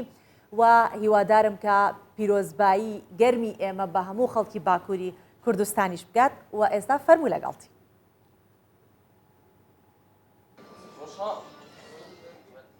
جەژنە تەو بینەرە کوردستان 24 باش بەڕاستی لە باکوور ئی ساڵ دەناو وان دو ساڵên dawî de vê cejnehanê taybet xuya dike hem li kolan û bazarên navbat hem xalên ve guhastinê û li bazara ajalan jî cejna qurbanê î sal gelek bi zav û bi hereket û bi bereket derbas dibe ji xwe li gor cejnê din welatî jî gelek ji vê serdemê razî bûna xwe nîşandin em niha nêzîkî welatiyek dibin tenû kirî Kürtçe anlamıyorum. Yeni mi aldınız? Evet. Ne kadar aldınız? 1800'e aldım. Fiyatı nasıl geldi? Normal. Bu seneye göre normal. بله ما پرسیار کر مگوتی تانوس تاندیا 1800 لیرا پره ترکی کریا و دوی فیات اوی نورمال ہے براستی نیزی کی فیات سالا بوری ہے از نیزی کی فروشکار ببم برا نوت خیر نامم رجب برا رجب از زانم تلفن داره چوانه روشی سال بازار چوانه والله بازار باشه نه زراره مال نای فروتان یا مال من نای فروتانه مش چه قاسم فیات چه قاسم آمانا 2 میلیارد و 25 میلیون نای فروتانه عجی نای فروتان نه والله نای ملت را پرت را اصلا بهاجی دینن یعنی پارجی فیات وانو صاحب از گواهات پار اوسا بو کا پار 60 بو 30 بو 60 ده نای فیات عینیه زراره والله تنه زراره عیدیت مبارکی و مساج اکتا همش بو عیدیه نه توا مبارک کن پیروز کن سرچاواره بریم بله نهال بازار و کند بینه به مالباتی جی هاتنه جبو کو قربان بستینن خیر بکن دوی جشنه دا لفقیران بلا بکن تنه ام بیشن ظلام لفرنینه به طایبت جشنه دن دا به وی اوای مالبات ملوه قاده زیده ندیدید ام نها دبینه گوش سبه دا شش سبه دا ام لوه داره نه ام دبینه گو مالبات پیک واتین و جبو قربانا بستینن حولین خود دن از نزدیکی مامو ببم مامو نوتم خیر باشه بله بازار دیاربکر ئەگەر پێمان بڵێ نرخی گۆشت یاخود نرخی و ئاژەڵانە بەرز بۆتەوە بەهۆی ئەوەی کە خەڵکێکی زۆر لەم ڕۆیە خواستیان لەسەرەوەیە کە ئاژەڵ بکڕن بۆ قوربانی ئا نرخەکەی بەرز و نزمی هەیە یاخود هەروەک خۆیەتی براستی فiyat zêde nebûne yanî li gor bazarê li Bakur û Tirkiyeyê kêşeyeka aborî heye döviz gelek zêde biye kelûpel gelek buha bûne û pare bi miletê re nemaye bi taybet vê serdema pandemiyê jî gelek welatî bê îş û bê karman ew jî biye sedem ku bêrîka welatiyan vala bibe ên ku em bêjin di bêrîka wan da hin berhevhatiyê wan hin parê wan hebûn jî di serdema pandemiyê da ji ber ku hilberîn rawestiya vû welatî di malan da derbas kirin di wê serdemê da têk birin loma jî welatî di rastî da rewşeka gelek aso da derbas dibin li Bakur ji alî aborî pirsgirêka serekiye bo welatiyên Bakur loma jî li vê bazarê jî li bazarê din jî tesîra vê tiştî xuya dike yanî welatiyên ku ew qas welatî dema biketina bazaran bêjin danû standna ku ji wan dihat çaverêkirin li gor salên borî li gor demên borî gelek kême kirîna her tiştekî giran dihê nizanim xwişka min tu Kurdî zanî em ji te jî bipirsin Kürtçe biliyor musun? Bilmiyorum. Neye geldiniz? Kurban almaya? Kurban almaya aldınız mı? Aldık. Fiyat nasıl? Yani orta hali çok da pahalı denmez. Çok pahalı değil mi? Evet. Ama vatandaşta para yok. Öyle bir sorun var değil mi? Vatandaşta para da var. Gayet de rahat herkes alıyor gördüğünüz gibi. Evet alıyoruz aldık. Bele divê mastendiye gelek jî baş e normal e welatî jî dibêjin yani fiyat zêde nînin wan ji xwe kiriye ne aldınız? Keçi. Bizinekî kirîne spasiyetektin teşekkür ediyoruz. Ez nêzik bibim Kurdî zanî xwişka min we kirî kurban? Evet aldık. Evet Kurdî nizanî? Bilmiyorsunuz? Yok Kürtçe bilmiyorum. Aldınız mı? Evet aldık. Tamam. Beraber misiniz? Evet, tamam. Behevra buna. Bele. Welatî dibên fiyat normalin yên ku perê wan heye jî ji xwe dikirin lê welatiyên ku em bêjin tên û gelek bazariyên hişk dikin û ji vir em bêjin destvala diçin jî hene yên ku tên û dikirin û diçin wekî min got îsal em dibînin ku geştire li gor salên borî bazara ajalan ya Diyarbekirê. بەڵێ زۆر سپاس دەکەین سدق ئەرەن لە دیار بەکرەوە لەگەڵ مام و بێگومان سدق زۆر باسی لە دووبارە جەژن پیرۆز بێ سەدەق دەستەکانی خۆش بێ باسی لە بەرزبوونەوەی نرخەکان کرد بێگومان وەک لە ئامارەکان باس دەکرێت و ئەو ڕۆژە ئابوووریەی کە تورکیا تایەتی ڕێژەی گرانبوونی گۆشت لە 120 بۆ 15 زیاتر بەرز بۆتەوە و ئەمەش وای کرد بۆ وەک باسی کرد هەرچەند ئەم ساڵ لەگەڵ ساڵی فەرقێکی وای نییە جیاوازێکی وای نییە بەڵام لە چاو خۆیان بەگشتی لە دوای ئەو بڵاوبوونەوەی ڤایرۆسی کۆرۆنا بەگشتی دۆخی ئابووری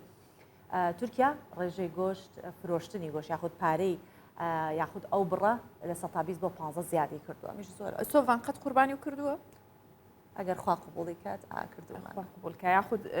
ینی باوکو دایکت کردویانە و ناوی توانێنە خۆت نانە ئێمە خۆمان کردومانە من خۆمان کردوم ئەوها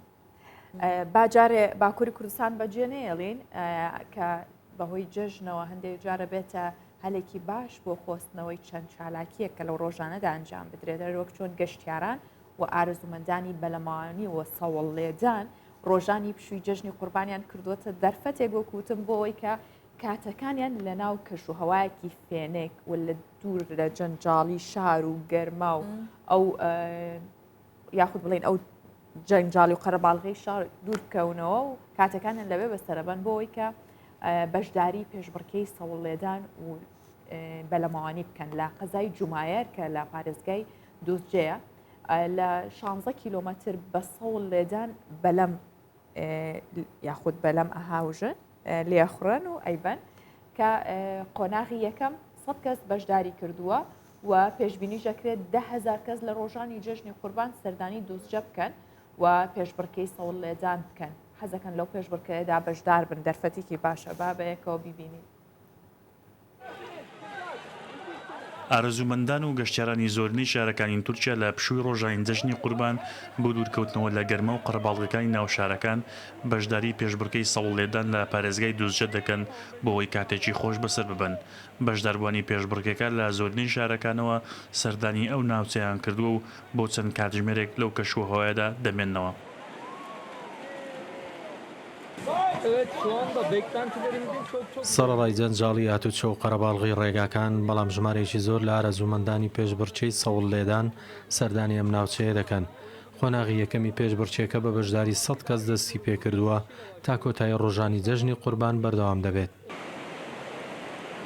ئارەزومەندان و بەشداربوانی پێشبڕکەی سەوڵێدان لە ڕووباری زومایەر لە دووزجە جگەلەوەی زیاتر لە 16 کیلۆمەتر بە بەلەم و سەوڵێدان دەبڕن هاوکات لە کاتی پێشبڕکێکەدا سروشتێکی جوان و دڵڕفێن دەبین و لە گەرمایبەتینی ناو شارەکان دوور دەکەونەوە. بەشداربوانی پێشبڕچەی سەوڵ لێدان دەبێت زیاتر لە 16 کیلۆمەتر ببڕن و ئەو کەسەی بەکەمترین ماوە و مەودایە دەبڕێت دەبێتە براوەی پێشبڕچێکە. بەشداربوان جگەلەوەی پێشبڕچێ دەکەن هەروەها بە ناو سروشتی ناوچەکەشدا گەشتێکی خۆش دەکەن. سەرپەرشتیانانی پێشبڕکەی سەوڵێدان لە دووزجە پێشبین دەکەن بە درێژایی پشووی ڕۆژانی جەژنی قوربان زیاتر لە 10,000 کەس سەردانی ناوچەکان بکات و بەشداری پێشبڕکەی بکات. قۆناغی یەکەمی پێشبڕکێکە 100 کەس بەشداری کرد و بە درێژای 16 کیلۆمەتر سەوڵیان لێدا و پێشبڕکەیان کردووە.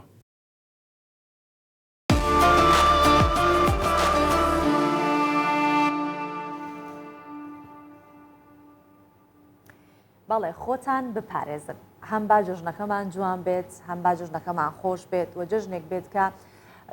چۆن ئەڵێن هەم ئەوەیە کە دەبینین ڤایرۆسی کۆرۆنا ئەم جۆرە گۆڕاوەی دەلتاکەشی بڵاوبۆتەوە با ئەوەنی نییە بارەکەمان ئەوەندەی تر سەنگین و قورستر نەکەین با لە ڕۆژانی جەژنە خۆمان بپارێزین هەموو ڕێنمایانی کە دەدرێت هاژە بێگومان وەزارەتی ناوخۆی دەرێکات لە بەرژەوەندی ئێمەی هاوڵاتیانە بۆیە پابند بن بە دانانی ماسک و پابند بن بەوەی کە دووری نێوانتان بپارێزن ئەمانە هەمووی بێتە هۆکاری ئەوەی کە شاتر و تەندروستتر بژین بۆی کە بزانین لە زاخۆ جەژن بە چ شێوەیە بەڕێوەچێت خەڵک تا چەندە ڕێنمایەکان جێبەجێکن تا چەندە خۆپارێزیەکەن لە ڕۆژانی جەژن ڕاستە ئێمە نزیکەی 2 ساڵە لە هەموو جەژنەکانە ئەو کێشەمان هەبێت دووری بپارێزن لە یەک ڤایرۆسی کۆرۆنا بۆ ئێمەش ناچاری سەنگەری لەگەڵا بگرین و خۆشمان لەگەڵ ڕابێنین ئەترواماناتە خۆمانی لەگەڵا ڕابێنین و دەچینە زاخۆ لەوێ ئالان حوسێن لە زاخۆوە لەگەڵمانە ئالان لە منەوە جژنت پیرۆز بێت و جژنی هەموو خەڵکی زاخۆ پیرۆز بێت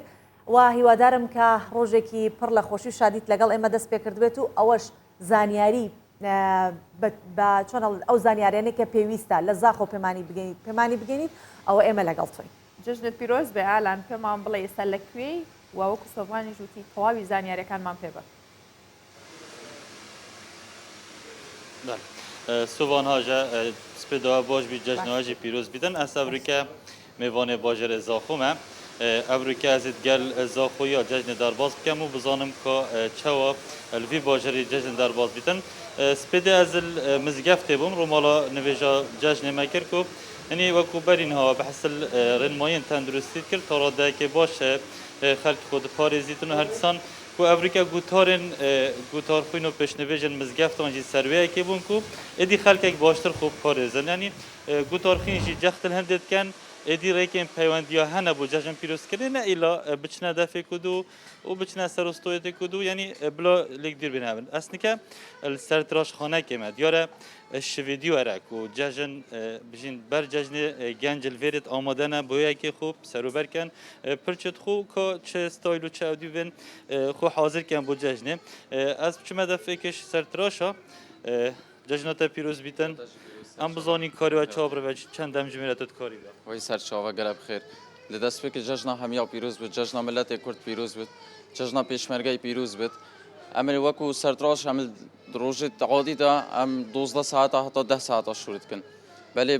دیوان ڕۆژی جەژنیدا ئەvە بۆ ماوەی 3 ڕۆژانە تقریبان ئەم یعنی ڕۆژێت کامل ئەمل دکانێنە کوێڤە ڕۆژ هەم نەچوین ماڵێت خۆشی طبعا و شول قەرەباڵغ ئەو خەلق قەستامەت کرد خەلکت بێت سەری خۆشی کرد جبەر هەندێ ئەم ڕۆژێت ژبەری جەژنێ ئەم گەلت بینینە بێرێ ئەم بزانیش دیوەرە تقریبی تا چند گنج بجی سەرۆتی خودی تقریبی مرۆڤ نشید بێژیت بەس هەما تقریبانش دیهی ساعت 10 سحاری وەرە حتا vê gavê em nenivîstine û em nerînişne hema em hemî pêk ve şûr dikin ماندی نبی بزانین تو خەلکی کیری دیارە ئەخناتە بۆ کۆرە ڕۆژاوای کیری ez xelkê rojava me bajarê dêrikê em li vêre ku sertraşxana dar û em hemî li vêrê xelkê dêrikê em ev sertraşxanayê vekirî zaxû ev ve teqrîben sala ku nîve سەرچاوە سپاس بێت وەکو بین ینی هێشتا لێرێ قەرەباڵغی هەیە و هێشتا گەنج لێرێ نەبووەیەکێ خوب و جەژنێ بەرهەفکەن لێ هەرچاوی جودانەش ئافرەتان بەلکو ئەvە سێ ڕۆژە لێرێ قەرەباڵغی هەیە ئەس بارم جوانکاریان خانمان ئەس بارم gelek evet بیت ئەvە مەهەکە وسا قەرەباڵغی بیت چکو کاری وان gelek زەحمەتتر بەرێ ینی جەژن وی ئاوایل بژین باژێر زاخۆ دەرباز بیتن ئەژی ئەڤریکا دەمژمێر چاری سپێدە هاتیمە باژێر زاخۆ دەتگەلابم و هەفکارتمە بەحسل ماڵ کرد مژی حەتان کە نانی بەیانی نەخواری ئەز میوان زاخۆ یابم بەێ ئالان ئەی تۆ کاژمێر چەند خۆ حازر کردووە بەتەمای کەینان خۆی چی ئەخۆی ئەو زانیاریانشمان پێ بڵە لە سەر خۆت لە بەرەوەی فزولیمان هەیە بۆ هاوکارانمان بزان ئەوانی ژۆ کوێمە بێبەشن لە نانی بەیانی جا ئالان ئەوەشمان پێ بڵێ بابزانی خەڵکی زاخۆش وەکو خەڵکی دهۆک لە کاتی نیوەڕۆیە خواردنی جەژنە خۆن و ئیتر لە نیوەڕۆ بێ بە جەژنتان یاخود نا لە بەیانیە وەکو شارەکانی دیکە لە بەیانیەوە خواردنی شلە و برنجۆوان ئاخۆن يعني أصل دمجمير سيش خورا ما من خبرها في كش برا من دور بول دمجمير شو من دار چهار داره و اسات ما باجر زاخو بو روماران في جاجنه ما أني مدفيا هم بو في دمجمير هنت مالا بينكو الفيريجيو كو عرف عددك هات كيفن دا نان بياني بجين تشتا حاضر كانوا أو خارنت زاخوي حاجت كان پاچن أو قليه أو افتشت صانع بوس بدايا من جشتا تشنا خاريا و از میوان هفکار خو رمضانی بم کامرامان من او خلک زاخویا کەمەندرێژ بن و سپاس بۆ هاوکاریشت ماندوو نەبن و بارە جەژنتان پیرۆز بێ کاگالان لەشتان ساغ بێ و جەژنتان پیرۆز بێ پێشەوەی کە بینەوە دیسانەوە بۆ هەولێر با من یەک باسی شتێکی بچوو بکەم تەنیا کوڕان هەر ئەوە نییە کە کاری سەرتاشخانە و دەلاخانە و حەلاقیدا با بە کەرکووکیەکەی و بە سلێمانی بە هەمووی بیڵێن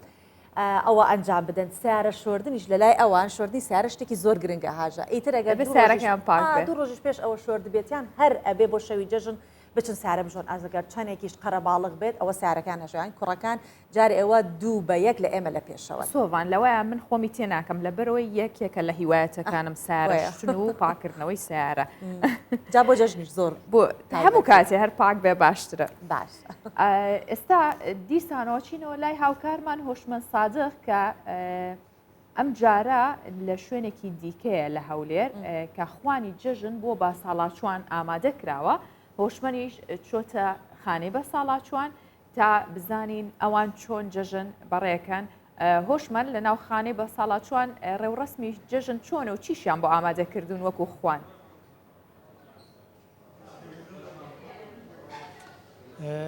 هاژەم کاتت باش من لە خانەی بە ساڵاچوانم وەکو هەموو ساڵێک لێرە بەمبەستی پیرۆزباییکردنیان وەبستینە ئامادەکردنی خواردنی یان نانی بەیانیان وەکو هەموو شوێنەکانی وەکو ماڵەکان لێرە خواردنیان بۆ ئامادەکرێت جارە لەلایەن کەسێکەوە ئێستا ئەوەی کە ئامادەکاری کراوە بۆیکەوە نانی جەژن بخۆن خانەی بە ساڵاچوان وردەوردا بانگ دەکرێن خواردنەکە فاسۆلیا و قەیسی و مریشک و گۆشت و برنجە من لەگەڵ بەڕێوەبەری چاودێری کۆمەڵایەتی هەولێر و دواتریش لەگەڵ کاکزانە مەلاخالی زیاتر گفتوگۆ دەکەین کاگویستی بەم کاتت باش بالەوە دەست پێکن جەژنتان پیرۆز بێ ئەمڕۆستان کردووە بۆ بە ساڵاچواندا زۆر بەخێر بێنە جەژنی قوربان لە هەموو مسلمانانی جیهان بەگشتی و مسلمانانی هەرێمی کوردستان بە تایبەتی پیرۆز بێتن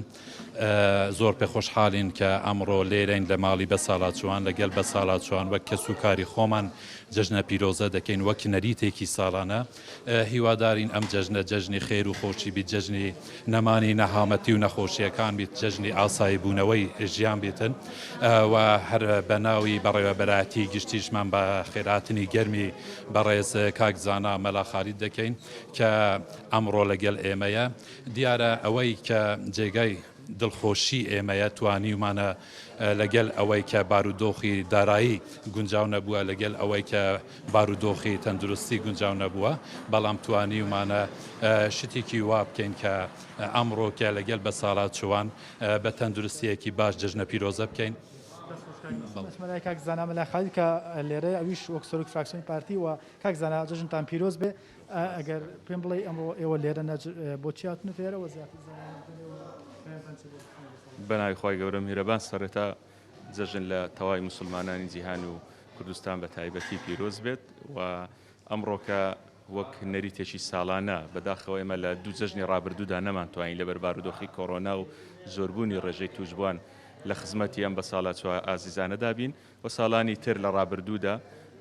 بە بەردەوام بەیانیانی جەژن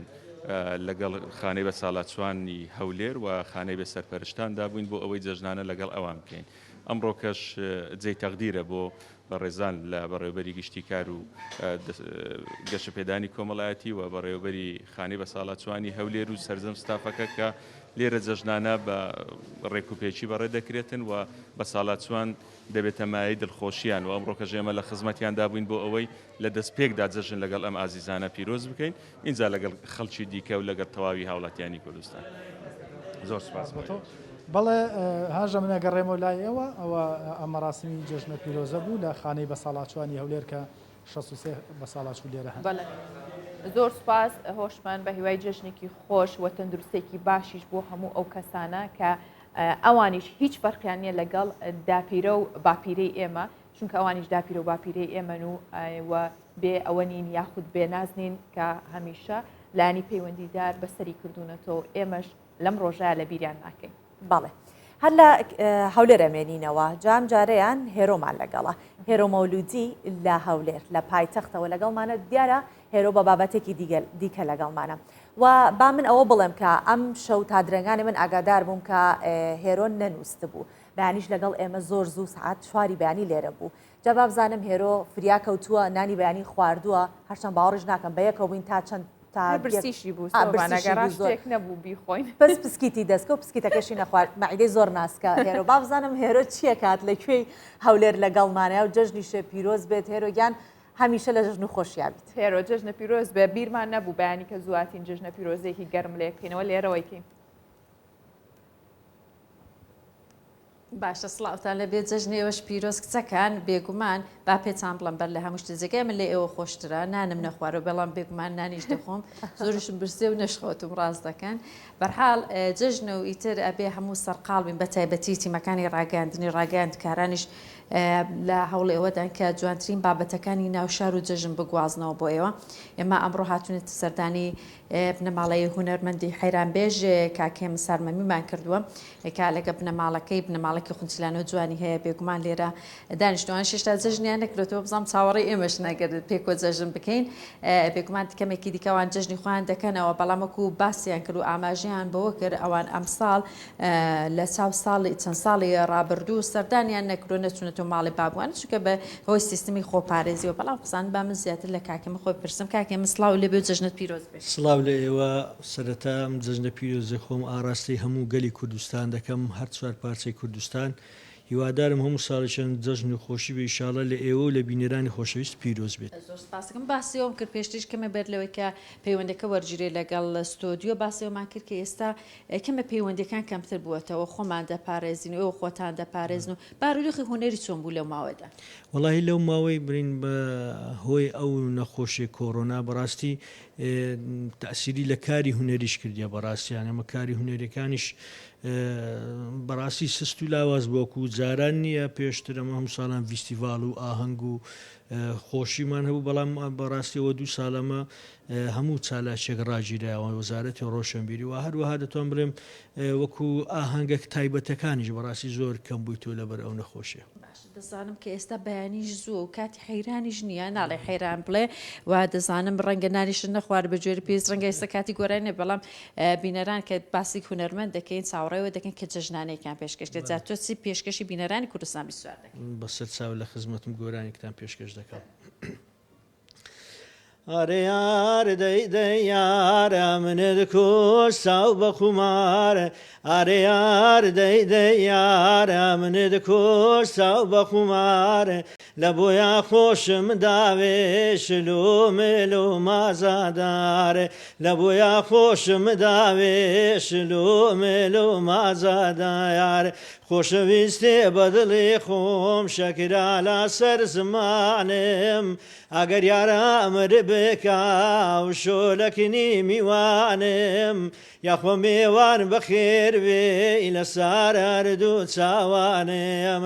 ئارێ یار دەی یارە منت کوش چاو بە خومارە ئارێ یار زاڵم یارە منت کوش چاو بە خومارە لە بۆیا خۆشم داوێ شلو مێلو مازادارە لە بۆیا خۆشم داوێ شلو مێلو مەزادار. زۆر سپاس دەکەم و باسی ئێمەشت کرد بەخێر بێ میوانەکە زۆر سپاس دەکەم باسمە لای بێ خاڵخانیش کچەکان بێگومان ئەرکی ژنان لە بەیانیانە بە تایبەتی ڕۆژانی جژن جالەوەکە خوان ئامادە دەکەن و پێشریش خوا حازر دەکەن و ماڵ خاوێن دەکەن و پێڕادەکەن بەیانێن زوڵ دەسە بێ خاڵخان سەلامەت بیا ڕەبی بەخێر بێن سەرچام جێژن گۆش پیرۆزبی بەخێراتن سەرچام خێبێن ئیش و کاری ژنانمان بکات و خێزانی بە تایبەتی بناوالەکەت بچووکە خنچیلانەیە بەڵام بتێنێتێ هەر ئیش و کار هەیە کاتژمێر چەند هەستایی لە خەوت چ دەکەن و ئێستا چۆن دەکەن وڵا بەنسبەت ینی جۆژنان ڕۆژی پێشتر یان هەندێک ئامادەکاری دەکەم برێنەوە فاسولیای دەکورێنم ئەوە قەیسی لە ئاوێ دەکەم گۆشتی ئایوانی ها درەنگ دەکورێتن بەست وەکو برنج و ئەوانە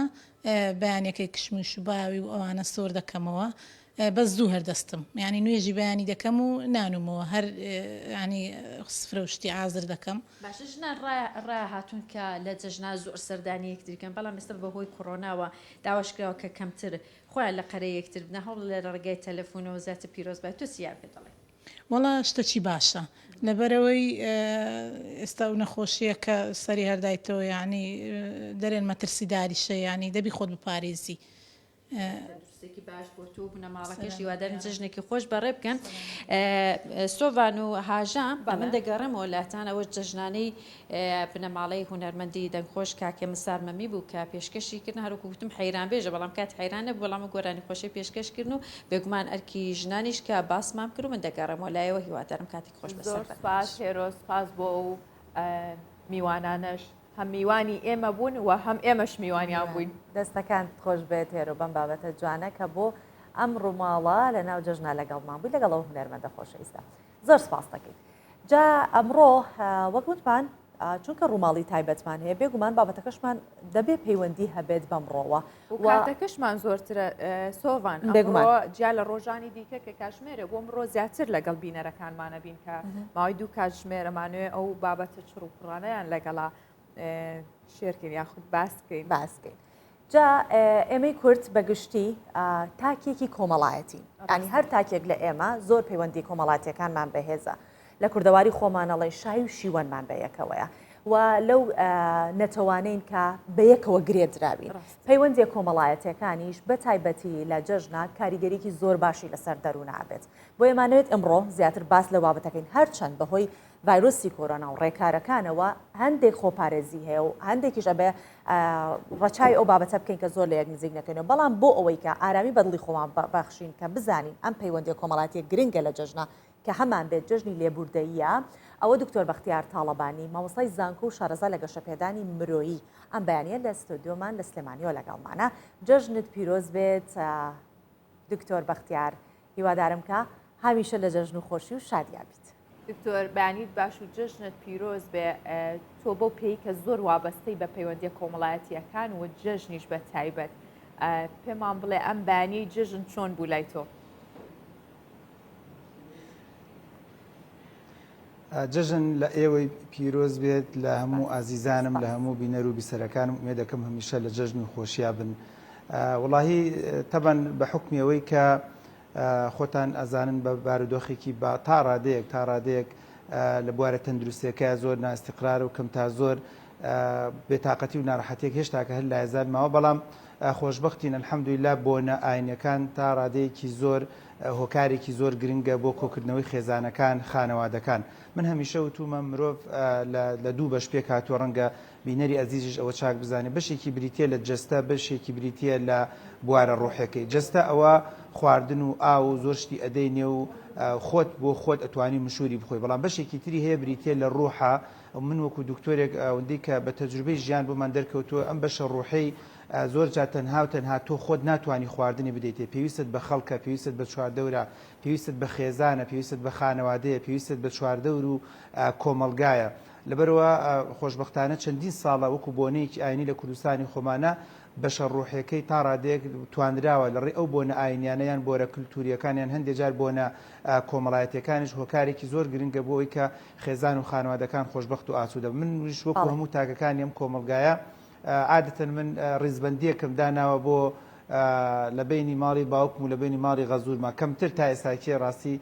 تقریبا نزیک 15 ساڵێک کە زەواجم کردو زۆر بەدەگمەن لە ماڵی خۆمە وەکو ماڵی خۆم ماڵە حەقیقی خۆم باوڵین جەژنم نەکردووە بە حکمەوەی ماڵی باوکم دایکم باوکم ماوە الحەمدولله خوای گەورە دایک و باوکی بینەر و بیسەرش پارێزراوکە لەگەڵ خەس و غەزووریشم ماوە بۆیە ڕیزبەندیم کردووە عادەتەن بە گوێرەی جەدوەلەکە تەمان ئافرەتن ئەزان ژن بیری ناچێ ماشەڵڵا ڕیزبەندی ئەم جارە بەر ماڵی باوکم کەوتبوو بۆیە ئۆتۆماتیکیان دوێنە کە عارفە بوو سەردانی ماڵی باوکمان کردو ئەم جارەیان و ئەم هەفتەیان و ئەم جەژنە برنج و فاسۆلیا و قەیسەکەمان برد بە ماڵی باوک یاخوانۆشی گیانتان بێت دکتۆر هێزی پەیوەندیە کۆمەڵایەتیەکان لە بۆنە مێژوویەکان بۆنە کولتوریەکان بۆنە ئاینیەکانە وەک باست کرد سەرچاوە ئەگرێت و ئەو هێزە لەوەیە دروستە بێت کاریگەری ڕۆژانی جەژن ئەو پەیوەندی کۆمەڵاتی کە لە ڕۆژانی جەژنا دروست ئەبێت کاریگەری لەسەر دەرونی ئێمەی مرۆڤ چییە چ پەیامێک هەیە لە ڕۆژی جەژناکە ئێمە ئەبێت پەیوەندی کۆمەڵاتەکانمان نزیکترکەینەوە لەگەڵ یەکە جوان خۆی چەند شتێک دڵ و دەرونی مرۆڤ ئارامەکات یەکەم مەسلەی جلوبەرگ زۆر گرنگ و مویمەیانی هەر لە دەروون ناسیشا کاتێک هیچێک دەبینەڵی کاکە بەس جلی ڕەش بپۆشە بەس جلی مۆر بپۆشە بەس جلی فلان بپۆشە هەر جار وایە لە نۆرینگەکانە ئێمە ئامۆژگاری خەڵکەکەین من جلێکی پان و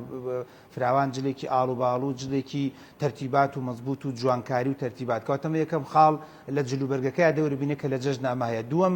عادەتەن لە جەژنا ئۆتۆماتیکیان بەبێەوەی خۆت بزانێکە خۆشت لە خۆت نەدەیت چواردەور بۆنێکی خۆشت لێ دەدات کە لە هەموو سەرچاوە زانستیەکان ئەڵێ بۆن گرنگە خاڵی سێم شوێنگۆڕین عادەتەن لە جەژنا شوێنگۆڕینی تێدایە لە ماڵی خۆتەوە بۆ ماڵێکی تر بۆ ماڵی خزم و کەسوکار جاروایە بۆ باخێک جاروایە بۆ پارکێک جاروایە بۆ چەند ماڵ و شوێنێک ئەوش خاڵی سێمە کە لە جەژنا وجودی هەیە ئەوش هەر ئێمە ئۆتۆماتیکیان لە نۆرنگەکانی خۆشمان کە جاری وایە نەخۆشێک یان بێتاقەتە بەڵی کاکە شوێن بگۆڕێتکایە تەنها لە یەک شوێنامە مێنەرەوە کاتە ئەمەش بخۆی بەشێکی چارەسەرە خاڵی چوارم لە ناو جەژنا گفتوگۆی تێکەوێت کە ئەمەش لە هەموو وەکۆڵێت بە هەموو دیانەتەکان و بە هەموو زانستە تۆبیەکانیش ئێستاکێ کاتێک کە مرۆڤێک شتێک لە ناخێت یاڵی کاکە بڕۆ بدوێ بڕۆیان قسە بۆ خەڵک بکە یان خەڵک قسەت بۆ بکە کە خۆشبەختانە ئەمەش لە جەژنا هەیە کە عادەتەن تۆ جەژنە پیرۆزە دەکەیت و قسە و گفتوگۆ لەگەڵ خەڵکا دەکەی خاڵی پێنجەم شتێکی تێدایە کە ڕەنگە ئێمە زۆر بە کەمی بزانین بەس من وەکو دکتۆرێکە خوێندنەوەمان هەیە بۆ بوارە دەرونەکە هەستی پێ دەکەن ئەوش بریتێ لە گردن ئازایی کە ئێستاکێ لە دەروونناسیە هەمیشە دەڵێت ئەگەر ئەتەوێت دڵ و دەروونت ئاسوودە بێت سرت نێشێ بێتاقەت نەبی تووشی کابە نەبی تووشی خەمۆکی نەبی تکایە هیچ لە دڵ مەگرە ئەوەی کە لە دینی شادانرا و لە جەژنەکانە دانرا و کاڵە گردنت ئازابێ و هیچم لە دڵ نییە بەرامبەر و ماچکردنیەک و چاکوچۆنیەکە یان بە جۆرەی ئەوەی کە لە کات و زەمانەکانە ئەگونجێت کاتەوەش خاڵێکی تر گرنگ و میمەکە لە جەژنەکانە هەیە کە دڵپاکردنەوەی بە بەرامبەر خاڵی شەشەم کە گرنگ و مهمە مەسەلەی خواردن و شیرینی و جەوگۆڕینێکی بواری خواردنەکەش و ئەوانش کە گرنگەکە ئێستاکێ لە هەندێک لە سەرچاوەکان ئەڵێن شیرینی یان هەندێک نەستەلا هۆکارێکە بۆ زیادکردنی هەندێک هۆرمۆنات لە مێشکا و هۆکارێکە بۆ ئاسوودەبوونی منداڵ بۆ بەخشینی وزە تاوەنی ئەمە جاری وایە ئەڵێن دایکان با مناڵ زۆر شکلێت نەخوا با زۆر وزەی نەبێت فرە جوڵە نەبێت بۆیە کاتێک یەکێ خاو و خلیجە و ڕەنگە بە درێژایی ساڵ پاقلەوایەکی نەخوارد بێ بەڵام کاتێککە وزەیەک وەرەگرێت ئینەرجیەک وەرەگرێت شیرینیەک دەخوات شلەمەنی وکو خواردنێک و تەرتیباتێک دەخوات ئەمەش بۆ خۆی خاڵێکی تر کە گرنگ و مویمە خاڵێکی تر کە هەر لە جەژنا خۆی دەبینێتەوە کە ئومێ دەکەم ئێمە هەمیشە وکو دکتۆرەکان ئومێ دەکەین دەڵێن ئەم کولتورانە چەند ساڵە هێناومانە بەشکن خوایە کاڵ نەبێتەوە بە ناوی سیاست و بە ناوی هەرچێک ئەویش ئەوەیە کە بە ناوی جەژنەوە سەردانی هەندێک کەسایەتی هەندێک خەڵک نەخۆش نەدار ئەو بەڕێزانەی کە باوکیان بەخشی بۆ ئەم ڕۆژەی کە من و تۆ قسەی تێ دەکەین ئەو کەسانی کە کوڕیان بەخشی بۆ و بارودۆخی کە ئێمە قسەی تێدا دەکەینیان ئەو بەڕێزانی کە تەمەنی خۆیان بەخشی عادەتەن لە جەژنا سەردانی پیرروپەکەوتە دەکرێت سەردانی نەخۆش دەکرێت سەردانی دایکانی شەهید دەکرێت سەردانی ئافرەتانی ئەوە دەکرێت کە پیاوەکانیان ئەمری خوای کردو منداڵە بێ باوکەکان دەکرێت کە ئەمەش لە ڕووی دەروناسی و هیچ مەجای تیادا نییە ئاسوودەیەک بە دڵ و دەروون دەبەخشێت کە هەستەکەی چاوت لە خەڵکێکە هەستەکەی دەست بەسەر منداڵێکی بە باوکایە ناو هەستەکەی وەکۆڵێت چاو دێریکی کەسانێکت کردووە خاڵی ئەخیر و جادێ مۆلای جەنابتان مەسلەی جەژنانتان لەبیر نەچێت کە ئومێد دەکەم بینەری ئەزیز لە هەموو عالەمانەیەکمانەیە فەرمێت تەهادە و تەحابوو زۆر کەم ماوە کە ئومێد دەکەم زوونی کردن تاوان 14 سەدە بۆ زانیاری بەڕێستان و بینەری ئەزیز 14 سەدە پێش ئێستا فەرمودەیەک هەیە کە پێغەمبەر درودی خوای سەر بێ زۆر هانی دیاری داوە ئەڵێ تەهادە و تەحابوو ئەڵێ ببەخشن بۆی خۆشەویست بن کە ئومێد دەکەم لە 250 دینارێک و تا 500 تا 1000 هیچ مەجاریتیانە ئێمەی گەورەکان ئەگەر بڵێ کام جەژنە لە یادگاری تا خۆشە گومانیتیانی ئەو جەژنی کە یاریکی خۆشمان کردویان ئەو جەژنی کە جەژنانێکی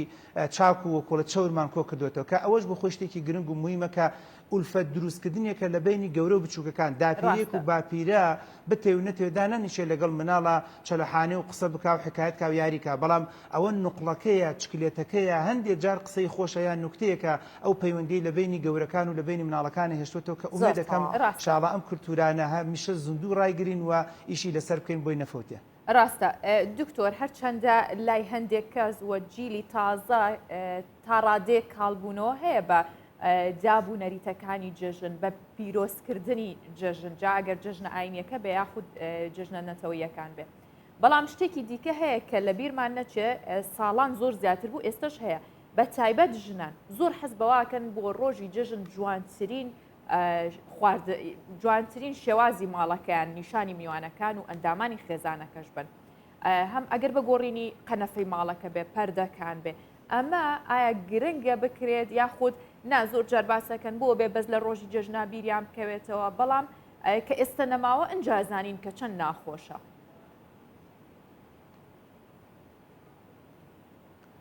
خانمی بەڕێز من وەکو دکتۆرێک ئەمەد پێ بڵم ئەینەن کۆمپیوتەر چۆن پێویستی بە ئەبدەیتە یعنی هەمومان کۆمپیوتەرمانێ ئەگە زوو ئەبدەیتی نەکەین ڤایرۆسەکەی بەزایە چێت بەرنامەکانی بەزایە چێت و دوای ماوەیەک لەوە چێ هەندێشت نکاتەوە بزڵبت مرۆڤیش ئاوایە خالق بە خالقی خۆی کە خوای گەورە مرۆڤەکانی دروست کرد و ئەبدەیتی داناوە تۆ دیقەت بدە 5 نوێژی داناوە بۆی زوو ئەبدەیت بی نوێژی جمعەی داناوە بۆی لە هەفتەکە ئەبدەیت بی لە ساڵێکا مانگێکی ڕەمەزانی داناوە بۆی ئەبدەیت بی لە ساڵێکا 2 جەژنی داناوە بۆی ئەبدەیت بی کۆمەڵی مناسباتی تری داناوە کۆمەڵی خێر و چاکە و ئیحسانی داناوە کۆمەڵی چالاکی و نەشاتی داناوە کاتەمە بەستەکەم لەوەیە کە بڵێ ئەبدەیتکردن و تازەکردنەوە بۆ خۆی خاڵێکی زۆر گرنگ و موهیمە یعنی هەمیشە مانەوە لە دەقێکە جا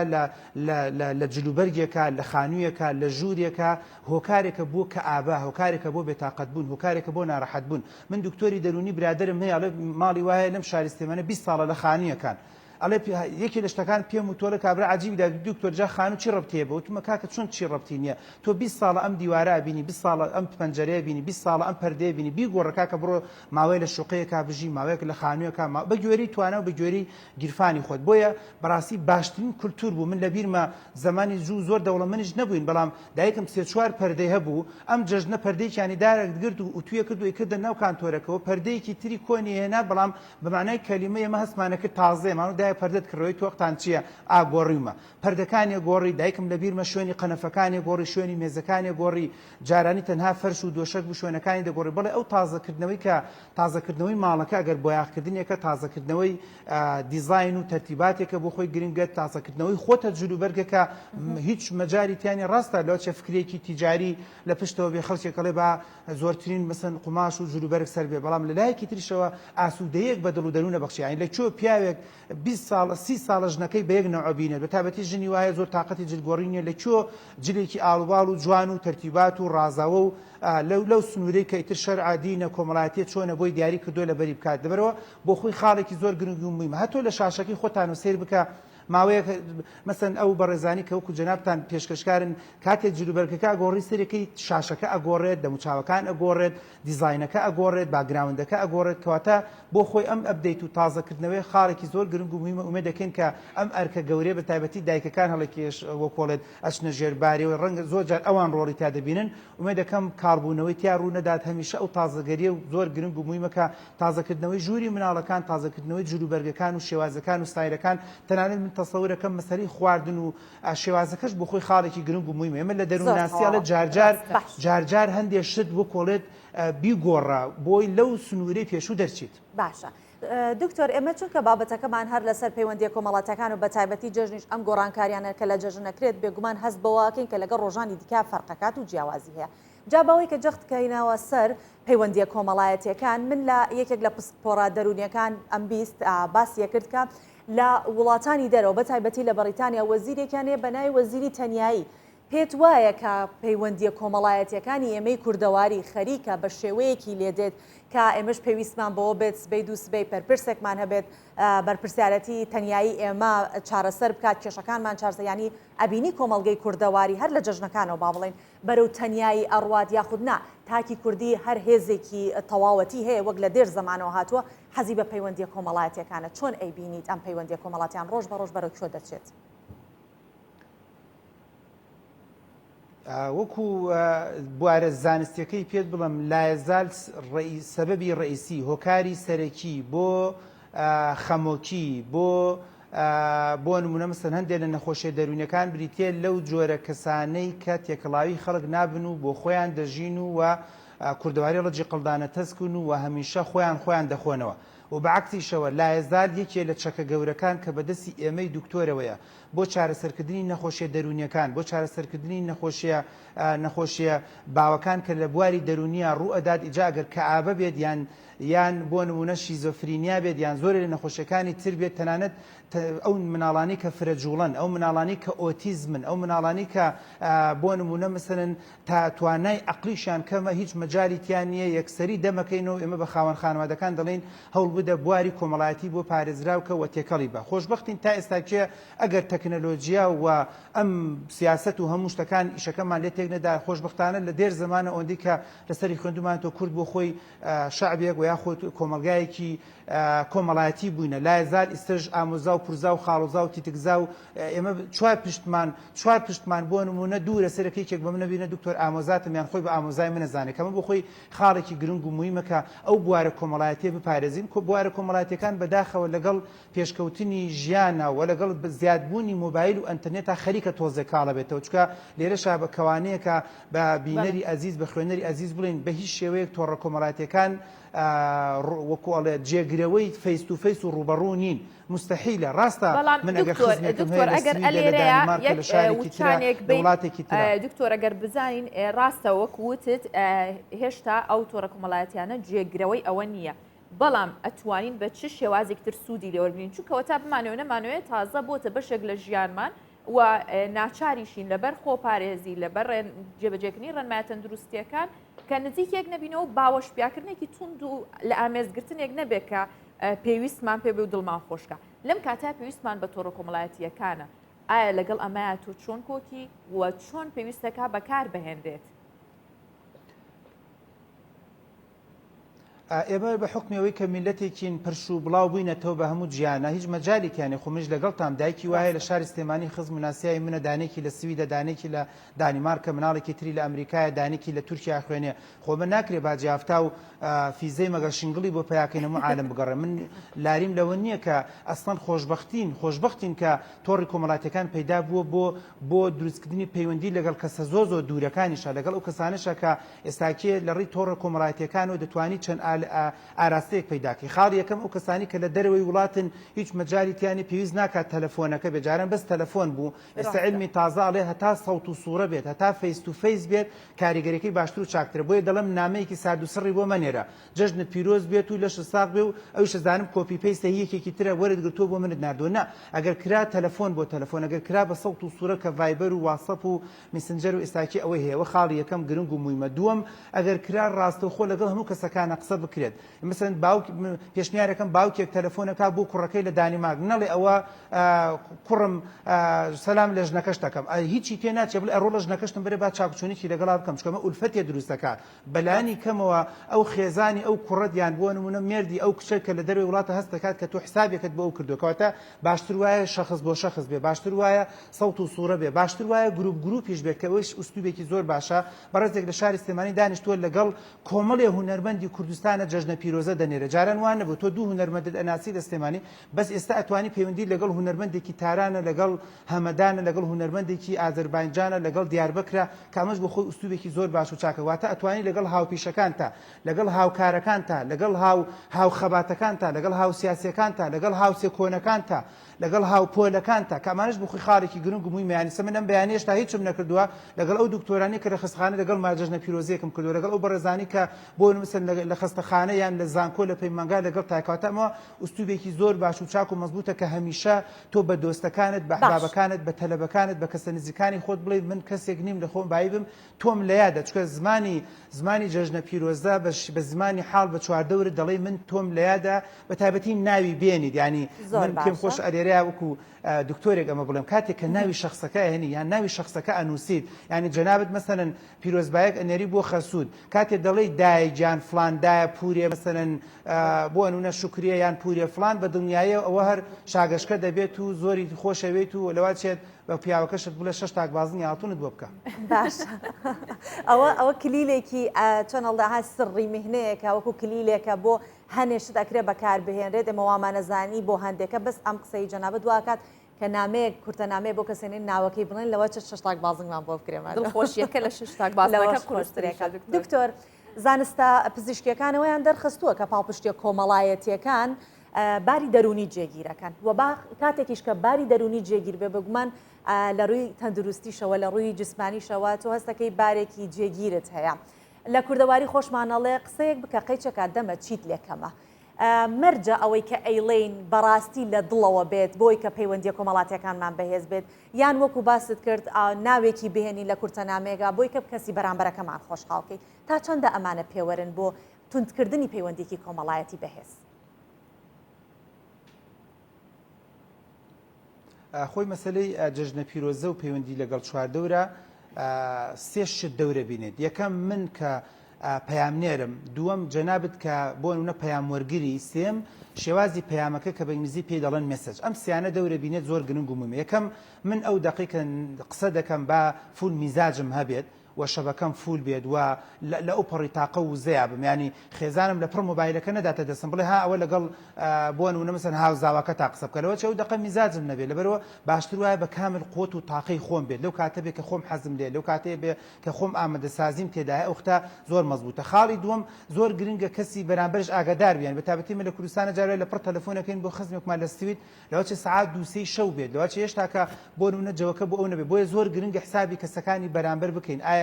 کاتی تەلەفۆنە کاتی جەژنە پیرۆزیە کاتی پەیوەندیە کاتی سەردانە کاتی ئەوەیە کەی سەر بەتابەتی لە ڕێی تۆڕی کۆمەڵاتیەکانە زۆر ئاسانە بۆ ئیزن وەرگرتن زۆر گرنگە یعنی ئمە لە دینە ئەڵێت بدە لە دەرگاکە ئەگەر وتی ئیرجعو بەڵام ئێستاکی ئیرجعو ئەتوانی بە میسنجەرێک من نامەیەک تۆ من و تۆ خزم و کەسوکاری نەکەین لە گەڕێک بۆ گەڕێکێک و نامەیەکە نێرم ئەڵم فڵان خان ئەرە سەعات 3 گونجاوە سەردانێکتان بکەین تۆ شەڵی وڵایی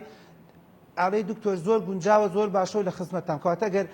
لە ڕێی مسنجەر و لە ڕێی ئەوە پەیوەندیەکەت پێشتر وەرگیرێت و کاتەکە ڕێک بخرێت ئەوش بخۆی خاڵێکی گرنگ بوون بە خاڵی سێم اینجاکە کەواتە حسابی من بکرێت حسابی بەرامبەر بکرێت اینجاکە شێوازی مێسێجەکە شێوازی پەیامەکە بە دڵنیایی هەتا لە دڵەوە بێ زۆر باشە بە تایبەتی بە قین و دڵ و بغزەوە نەبێت زۆر گرنگ یعنی من هەمیشە وتومە ئەویستش دەیڵم لەم بەرنامەی جەنابتانە کاتێک کە ئێمە تووڕین لە خەڵک چەندێ زەرە لە خەڵکە دێن دوو ئەوەندە و دا ئەوەندە زەرە لە خۆمەدەم منی سەر ڕقم نەتوێ سەیری ئەم تەلەڤیزیۆناکەم ئەڵێم چەندەکەم ئەم چڕوچاوم بە دڵ نییە کە ئەیبینم تووشی قورحەی مەعیدا بم تو هیچ زەرت نەکرد یانی تۆ لە پشتی شاشەیەکی نە بە قسەی من نە بە توانجی من تۆ زەرت نەکرد بەس ئەوە منم خۆم تووشی زوخاو کرد تووشی بێتاقەتی کە تووشی ناڕەحەتی کرد بۆیە هەموو سەرچاوە زانستیەکان دەڵێن خەفەت خواردن لە هەنێک کەسان لە چواردەور یان جین بوونەوە قین بوونەوە و بێتاقەت بوون لە بەرامبەر هیچ مەجاری تیانە بەرامبەر زەرەر ناکات ئەو بۆ خۆتی بۆیە کاتێک کە خۆت دڵسافەکەی خۆت دڵ ئاسوودە دەکەیت و تۆ دیقەت بدە پێغەمبەر 14 سەدە پێش ئێستا هەمیشە وتوێتی چی خوای جان من پەنا لێ دەکرم لە حزن و لە قین و لە بوغز یعنی بۆ لەبەروی کە 14 سەدە پێش ئێستا پێغەمبەرەکەمان ڕوحمان بە قوربانی بێ زانیوتی شتێک هەیە کە مرۆڤ هەڵەتەکێنێت مرۆڤ ئیبادە دەکات چێژ لە سیارەکەت وەرناگری چێژ لە خانۆکەت وەرناگری چێژ لە شادەکەت وەرناگری چێژ لەو خواردن و تەرتیباتە وەرناگری هەیە چێژ لە مناڵەکانی خۆی وەرناگری ینی کۆمەڵێ مناڵ کچ و کوڕی جوان جوان بە دڵوێتی و خێزان و خانەوادە و سەقفێکی باش و چاکی بەڵام چونکە قینە لە دڵە بەرامبەر بە چواردەور ئەوە ناچم بۆ ماڵی سەلامی لێ ناکەم ئەویان ئەوە جاری پێشوو نەهاتووە جواب سەلامی نادەمەوە ئەوەی تریان داوەتێکی ڕێخست بۆ کۆڵێت منی بانگ نەکرد بەم جۆرە بەڕاستی تۆ ژیانی خۆت دەفەوتێنی و دوجار پێویستە کاکە پێش هەموو شتێک دکتۆر خۆمان ڕۆحی خۆمان شادکەین لە دەرونی خۆمانەوە دەست پێ بکەین ئەوە هەر بۆ خۆی خولاسا چێتەوە بەرامبەرەکەمان و ڕنگدارەوەی بێت دکتۆر بەختیار زۆر سپاس بۆی کە ئەم بەیانێ لەگەڵمان بووی هەمیشە بەردەوام بی و تەندروست باش بی و دووبارە جەژنە پیرۆز بێت زۆر سپاس دەکەین دکتۆر زۆر سپاس بۆ بەڕێستان جژن لە هەموو لای پیرۆز بێت سپاس بەڵێ بێگومان ئێمە ئەم بەیانیە هەر ئەوانەی کە دکتۆر باسی کرد بە شێوەیەکی مەلموس دەستمان پێوەگرت هەستمان پێکرد چونکە ئەم بەیانێ بۆی کە هەستاین بە بەرنامەکەمان پەیوەندیکی کۆمەڵاتی لەگەڵ ئێوەی بینەر و بیسەر دروست بکەین ئەو پردە دروست بکەین هەستێکی خۆشمان هەبوو لە ڕووی دەرونیەوە زۆر ئاسوودە بوون جا جگەلەوەی کە خۆمان ئاسوودەین دەمانەوێت ئێوەش ئاسوودە بکەین بۆی کە لە هەر چرکە ساتێکی پرۆگرامەکەمان کە تێ ئەپەڕێت ئێمە پەیوەندی کۆمەڵاتی ئێوە تون دەکەینەوە لەگەڵ شار و شارشکەکانی دیکە ئەوش بە پەیامنێرانمان کە لە هەموو ئەتوانم بڵێم لە زۆربەی شارەکان لەگەڵمانە بوون و ئەم بەیانیە چوینە زۆربەی شارەکان جا ئێستا بۆی کە پەیوەندی کۆمەڵاتی لەگەڵ شێخان دروست بکەین بزانین لە شێخان لە جەژنا چی ڕوو ئەدات و خەڵک چۆن جەژنی کردووە ئەوە دەرمان بە عادری لە شێخانەوە لەگەڵمانە دەرمان جەژنت پیرۆز بێ هەموو ڕۆژێکە جەژن و خۆشی و شادی بێ جا پێمان بڵێ شێخان ئەمڕۆ چۆن بووە لە یەکەم ڕۆژی جەژن زانیارەکان چین لەبێ جەژنت پیرۆز بێ دەرمان جەژنەوە و تەڤایە کارمەند و هەواڵانجی پیرۆز بێت ئەمها لە شێخانین ڕێورسمێن جەژنا قوربانێ دەست پێکینەوەکو هەموو شار و شارۆچکێت دیەم کوردستانێ لێ ڕەنگە هەنەک جیوازی هەبشبەرک و شێخان تایبەتمەندیا خۆ هەیە شروع کۆمەڵاتی و شروع ئۆل و نەتەوێن جودا vê şarûçkêda lewa cêwaziya xwe û tamaka xweştir cejn û hilkefta têtekirin niha jî em ê malekê na kes û kar û nas û dost û heval hatîna cejnê pîrozkan ka rêwresmê cejnê çaprê veçên ev cejnê çawayekî cêwaziya vê cejnê digel cejnên dî heye القضا شيخان چاوات هتا بريفا برن الهمو ججنو هالكفتين اولي امي چند پرسا اش وان آماده بويا بكان شوانا جي مالا ساعت اكش مالا ساعت ببورا اكش وان كساتين اولدارو گوترخونه مزگفتا عمر بن خطاب القضا شيخان دمي تباش مالا و ججنات بيروز بيت الفي ججنات چي پیام حياتو بيجي پیشکی خیراتن خیرات نه گفت که این کانال 24 دائما همه مناسبت ما بجدارن رجا عيد بيروز مبارك خذ تعالى يقول بفضل الله وبرحمته وبذلك فليفرحوا وخير مما يجمعون ومن يعظم شعائر الله فإنها من تقوى القلوب القضاء الشيخان دا پیروز بایا جناب سروک بارزانیت کین پیروز بایا کس و کار شهیدات کین پیروز بایا همه بسلمان الجهانت کین امل شيخان واركي بيك فيجيانيا انه كامل مالا حاجي شيخ عبد المناف وكوريوا محمد مهدي خزمو كاس فكارة خربة كري طبيعتي عيدة او اخذ بيدا عيد خربة بن مالك المالا كا ديدني وان افروجانا صالانة هر خربة بن بلا ما شيخان ججنا ما تايبتية وكي تشو ججنانية الكردستانيش خيري چونكو شيخان همي اديانو قوميات التدا كريستيان التدا ازدي التدا بسلمان التدا طبعا يا معروفه كعالم وسط يتقتن بلام عالم نزانيتن كا بيك فيجيان الشيخان وكي براتيه تباييه يعني همي كسوكار سردان ايكو دوت كان يبسلمان چنيت ازدي چنا بسلمان اربصا ابا من نمونه که زورا جوانو پیش کفتیه که کردستان خود درسه که لیوارگیریتن بکتا نمونه المدارسه که پیک وجیان نبس آخفتنه بلکو یا کولان دا یا دائره دا یا مال دا یا محل دا یا ناف خزان دا ازدیاتی بسلماناتی کریستیان فعلا برانه تیره دا چه مشکل نینه وما بيخوشك بيتك بيت تشكيل كيرن وكيد بيجد مجلس الحكمة يعني بيت الحكمة كريستيان مروفي كاين كريستيانيا ازدياي بالسلمانة دوام اللي بكن بردام دوام بكن داخلك بزانيتن كأنه دين نابي تريجر بو بيجفاجياني دين نابي تريجر بو بيش كفتنا كردستان دا ام كردستان مستهدفين مستهدفين جارك بريكا آينه جارك بريكا قوميته تبي أم وانا كين الدس بين النف مدد كردستان ما هر بيت باراستن وهر يا هو جوان بروج بيتن قلب خيراتن سرچوت مهاتن دست خوش بله هر انه هر خزانه ك كردن مسلمان اللي شيخان بچين وسردان بكين وصا كيف خوشون تخوش حالا الججن هالكفتن تينا جيران تايبتي القضاء شيخان اجبركو بيجه بيج فيجيانا اولي ونتويا سران سري هل ما كردستان بەڵێ دەرمان دەستەکانت خۆش بێت دووبارە جەژنت پیرۆز بێ و زۆر سپاس دەکەین سپاس دەرمان بێگومان هەر تاکێکی کورد بەرپرسیارە لە پاراستنی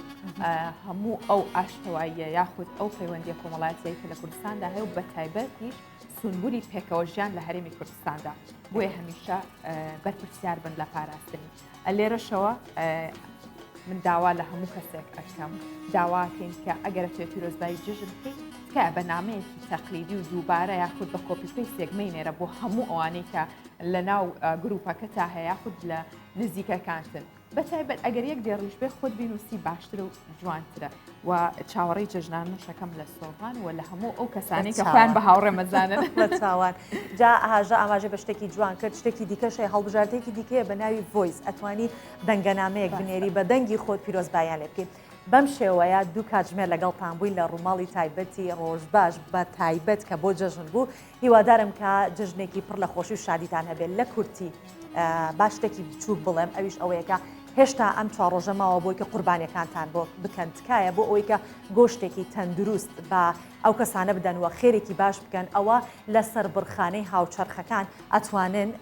بە ئەو ئاژەڵانەی کە چ بچووک و چ گەوریان لەوێ سەریان ببڕن بۆی کە پشکنینیان بۆ ئەنجام بدرێت و خێرتان بگات دەستەکانتان خۆش بێ ئینشاڵڵا قبوڵی لای خوای گەورە بێت و هیوادارین کە جژنێکی پڕ لە خۆشی و شادیدان هەبێت با بچینە دەرەوە منیش جەژنانەکەی هاژەی پێ بم.